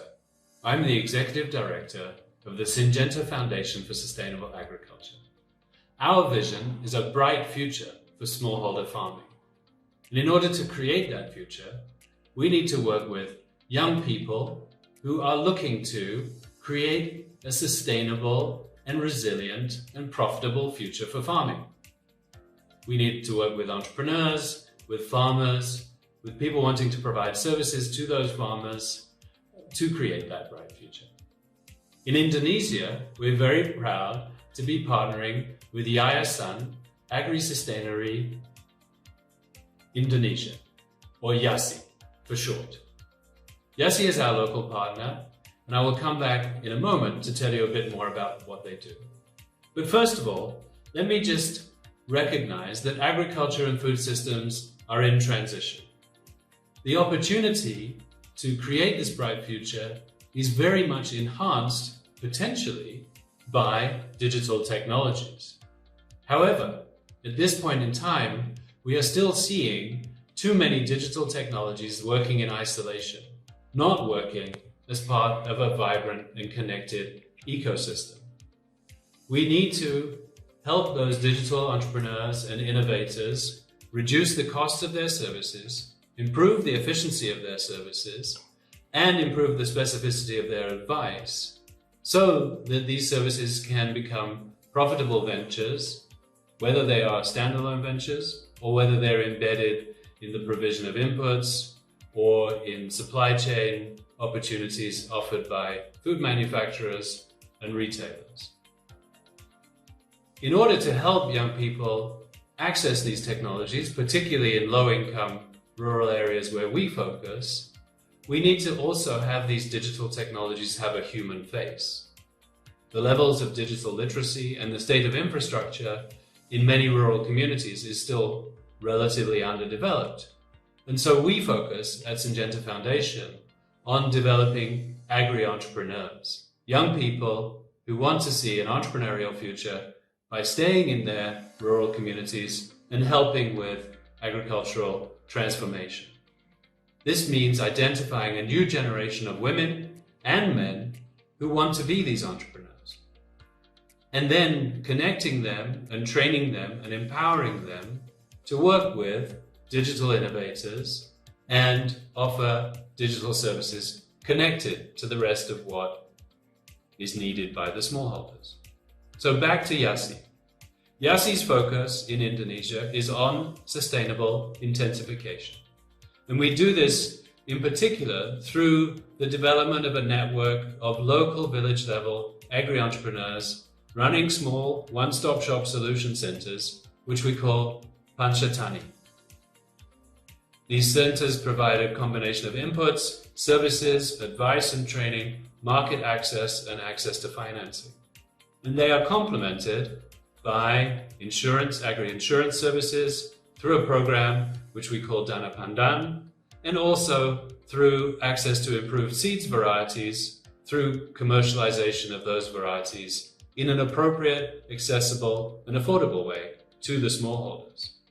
We're working a lot on digital innovation, and we're very much looking forward to finding new partners and new opportunities to leverage, in particular, the Panchatani to be able to offer these digital services and digital opportunities to smallholders. This can lead to shorter value chains, it can lead to better and more stable markets, better prices, more profits for the entrepreneurs and for the smallholders. And we have a range of digital tools that we've been developing, like our e-farmers hub, that we can offer to be integrated into a digital ecosystem. But we can't do this alone. We need to support the development of multi-stakeholder initiatives and partnerships that can really create a powerful, integrated digital ecosystem where data and information can flow from businesses to the farmers and from the farmers back to their customers and their suppliers and their financiers and so on. So we look forward to finding new partners coming out of the digital hackathon and look forward to hearing from you. Thank you.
Hello, my name is Owen Barder. I'm the Chief Executive of Precision Development, an organisation co-founded by my co-presenter, Michael Kramer.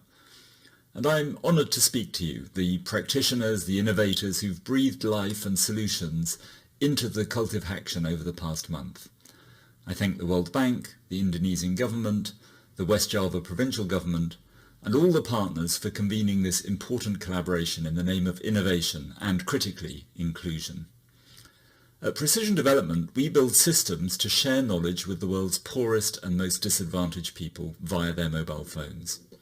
We use the tools and technology of Silicon Valley and complement them with research and lessons learned from development economics and behavioral economics to build services that empower people to change their own lives. We do this at scale and we do it cost effectively. At the end of the second quarter of this year, Precision Development was servicing over 5.3 million users at an average cost of roughly 50 US cents per user. Our success is built on the collaborative practices of people like you. Our work relies on a fantastic team of technologists, product developers, subject matter experts, and development practitioners who research, experiment, iterate, and innovate digital solutions to information poverty. Our work is scaled and advanced in collaboration with partners representative of a variety of sectors, governments, multilateral organizations, private and non-for-profit organizations, with global to hyper-local spheres of interest. Precision Development operates platforms in South Asia, East and West Africa, and South America. An overwhelming majority of our 5.3 million users are smallholder farmers, and the vast majority of the farmers we serve are extremely poor. The information we send to farmers generally takes the form of digital agricultural advice, so that farmers are well positioned to adopt optimal, resource-efficient and productive practices. Our services also transmit information about environmental stewardship, nutrition, market prices, input availability, and put farmers in touch with agro-dealers, crop insurance providers, and other services of use to the farmer. We know, from the work of Michael Kramer and other colleagues, that if one provides compelling, accessible, and actionable information to smallholder farmers, be they relatively well off or extremely poor, they are capable of changing their behaviour and adjusting their cultivation practices, and switching the use and intensity of inputs to improve their productivity and well-being. In 2021, we deployed a service to over 100,000 farmers in Nigeria, including smallholders working land in remote and conflict-affected areas. For many of these farmers, the information we provided was the first extension advisory service they had ever received, and we sent it to them regularly, 1.13 million minutes of advisory information covering 9 priority crops and timed to each cropping cycle. You can read more about this intervention on our blog. You know that for information to be useful, it must be relevant and it must be at the right time. That is, it must be timed to meet the needs of the farmer. There's no point in sending a farmer post-harvest advice in the spring, or indeed to send a crop farmer information about fisheries management. Our platforms and tools help farmers to make informed decisions using information that is tailored to their productive activities, their location, their conditions, and their resource envelopes. By using mobile phones, we can time our communications precisely and provide information to farmers when that information is most valuable to them. Mobile phones also allow us to collect information from farmers, to inform tailored information packages distributed over the course of a cropping. By collecting relatively basic information from a farmer, such as their mix of crops, their land type, their soil conditions, and so on, and complementing this with information about weather forecasts or input prices and availability, market access, and so on, we're able to tailor the information we dispense and dramatically increase its value and usefulness. At-scale digital systems offer rich opportunities for learning and innovation. Our teams routinely deploy A/B tests to assess the relative effects of a range of factors on improving listening rates and adoption. For example, the effects of reminder SMS messages, the timing of calls, the structure and the length of a message, and so on. In Uganda, for example, we found that both male and female farmers are more sensitive to messages narrated by a female voice. And now all our calls in Uganda are narrated by a woman. We innovate and we learn as we deliver. Mobile phones also allow us to communicate with farmers in the context of crises. Real-time information can be valuable in the context of a catastrophic weather event or pest infestation, and can help farmers take decisive actions to stem or prevent losses. We're working cost-effectively to integrate information from remote sensing data and high-resolution weather forecasting to inform smallholder farmers so that they can make better decisions. Traditional extension activities, from farmer field days and farm visits, had to be drastically curtailed because of the COVID pandemic, while digital information services and exchange have proliferated. All of you have in your pockets a small but effective tool for which we can build powerful information systems to empower farmers, advance environmental sustainability, and tackle poverty. I applaud the work you've advanced through this hackathon and look forward to hearing more about the innovations that you have pioneered. This pandemic has cruelly exposed global and national inequalities. As Greta Thunberg observed, while we all face the same storm, we're not all in the same boat. COVID-19 has hit poor people hardest, and it has hit women harder than men. The COVID-19 pandemic has reminded the world of our common humanity, that nobody can be safe until we're all safe. It reminds us too of the value of shared knowledge and the power of knowledge. We're overcoming the virus through a combination of remarkable collaborations and innovations, and critically, through the sharing of knowledge and information. Yet we still don't have good enough systems for sharing knowledge with everyone who can benefit from it, even though it's largely costless to do so. Today you've all advanced that ambition, and we thank you.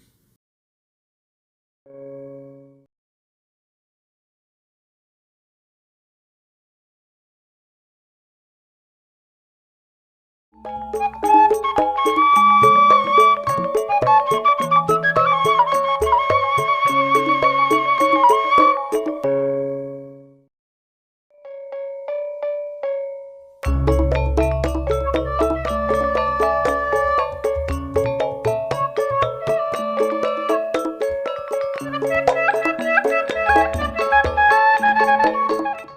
everyone. Thank you so much for allowing me to have an opportunity to share with you my perspective at your data hackathon. So let me talk a little bit and introduce Inari Agriculture. So Inari is a seed design company.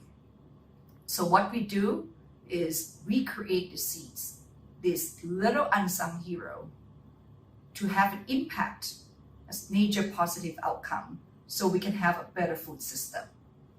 So how do we do that with this nature positive seeds? So we create the seeds by using the two technology platforms, and we call it, in a simple term, software and hardware. What we mean by software, some people call it machine learning, some people call it AI, but we call it predictive design. And the reason why we call it predictive design, because with these little seeds for the food system, you would argue that it's an unsung hero because it's at the beginning of the food chain. No matter what we do, it starts with the seeds, but it's just so small there. I'll give you an example of this little corn seed. Even though in general, people will look at it and say that it looks simple, but when you go inside and really look into it, the complexity of the genome is very high. In fact, it's sometimes even more complex than getting into understanding the human genome. So that's the predictive design that we would really like to understand. What are the genes inside these little seeds and how does it link with its phenotype? So that's the first part of the technology that we use. The hardware, what we do at Inari is multiplex gene editing. So the software would say that rather than just only knowing this county, that if we have to create the map, we know how to get there, but it's going down to the level of the street, the combination of the street in the southwest of this town combined with northeast, then it will create certain phenotype, for example, the water reduction. And that multiplex gene editing or the hardware is the tools that allow us to essentially express the natural genes into the phenotypes that the software tell us. So that's how we create the nature positive seeds. When we talk about this nature positive, what do we mean by that? What we mean is when you have this combination of the differentiated tools of the software and the hardware, it's an application to create the product that is good for the food system. And when we talked about it, when we define the food system, we talk about it as three things.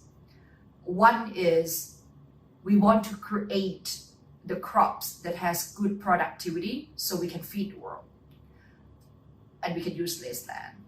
But it's not only about the yield, the productivity, it's also about how do we save the environment? How do we use less resources such as water, such as chemical fertilizer? And the third part, it's not only about yield, it's not only about the environment, but the profitability to the farmers who live in the community, and then that profitability will bring up the profitability of the community overall. And that's how we talk about, how we think about the nature positive outcome. We think about it as the triangle that we want to create three things that could build up the sustainable food system. And that's what we do.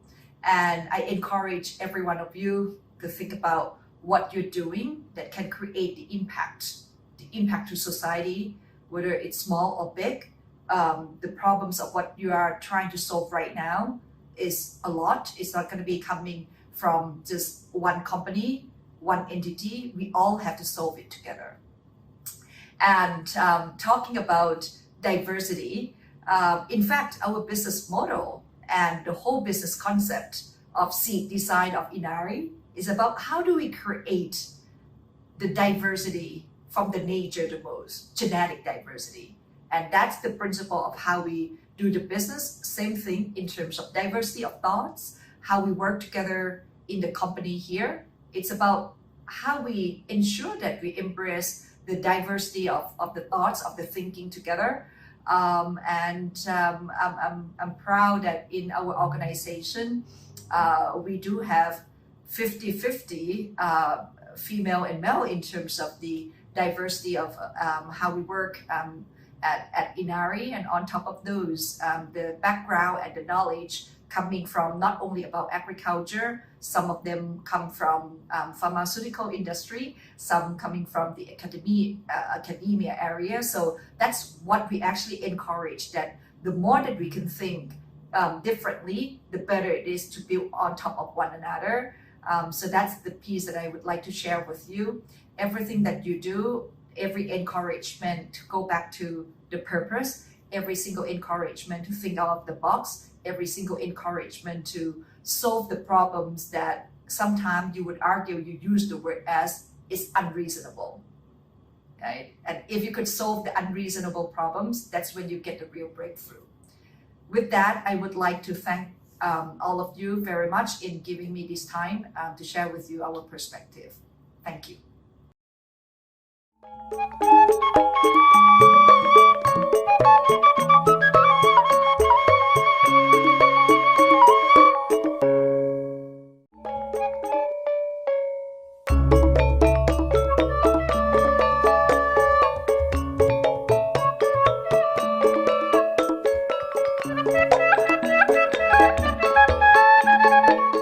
Hi there, my name is Simona. I'm founder and CEO of Plantix. Thanks for inviting me. It's great to have the possibility to present our work at the Cultivhacktion.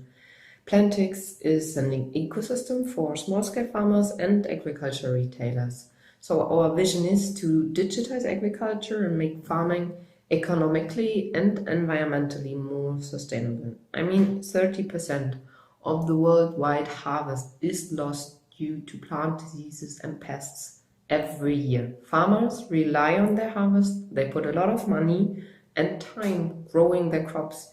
If a disease or pest strikes the field, it's an emergency.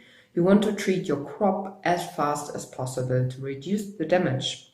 But identifying plant diseases is hard, particularly if you work with new crop varieties or due to changing patterns through climate change.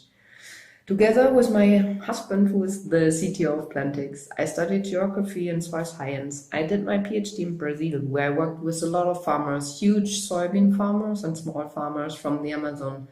We realized no matter what size the farm is, every farmer was scared about plant diseases. But often enough, it was really hard for the farmers to identify the disease and find out the right treatment. So Rob was working with machine learning at this time, which he used to analyze laboratory data of our soil samples. We thought, wait, if an algorithm can learn to identify patterns of laboratory data, why can't we train these algorithms to learn patterns of plant diseases or pests and become a digital plant expert? And how cool would it be if a farmer just needs to snap an image with his smartphone of the ill plant and we can directly tell what's the disease and how to treat it. With this idea, we founded Plantix in 2015. We started to train our models and build a smartphone app for farmers.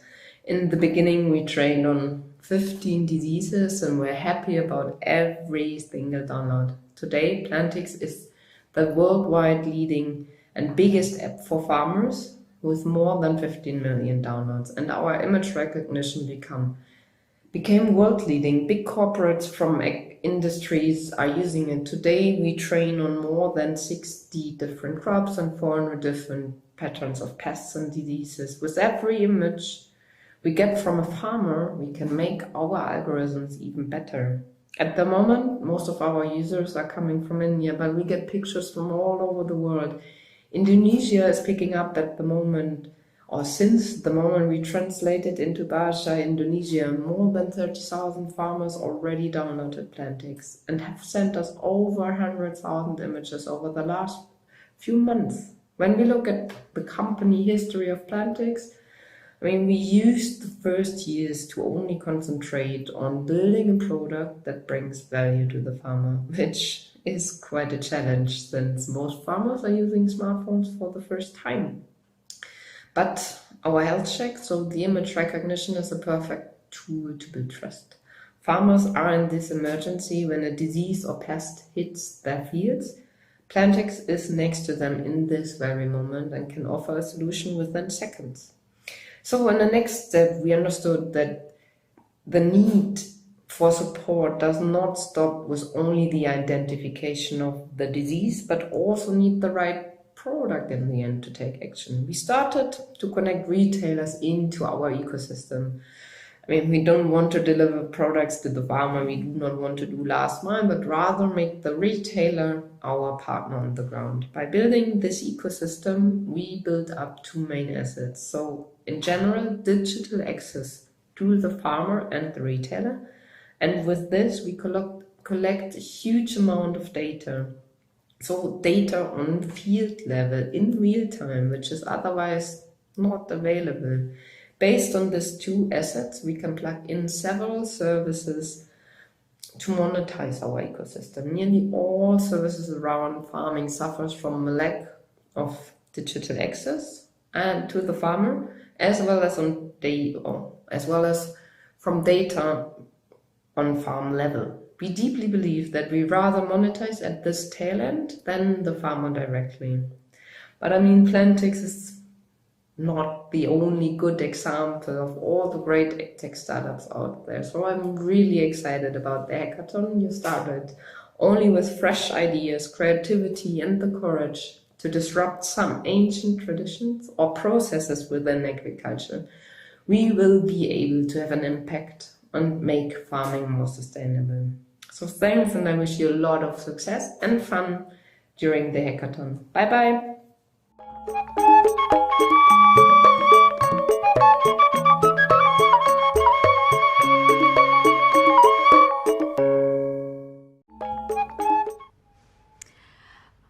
Okay, now, ladies and gentlemen, and to all audiences, now we have come to the end of the closing ceremony, and we hope you guys can get the insight from our finalists and from our speakers, and become inspired to explore the potential digital agriculture. And I would like to thank to all the initiators, World Bank Group, Microsoft, TaniHub Group, GIZ, and also to our stakeholders, Ministry of Agriculture, Republic of Indonesia, West Java Provincial Government, Plug and Play, FAO, IPB University, Data Science Indonesia, Grow Asia, Planet, and MDI Ventures. And of course, to our mentors and judges, and all the participants, and ladies and gentlemen. Thank you so much for joining this closing ceremony, and see you again in the next Cultivhacktion. Bye.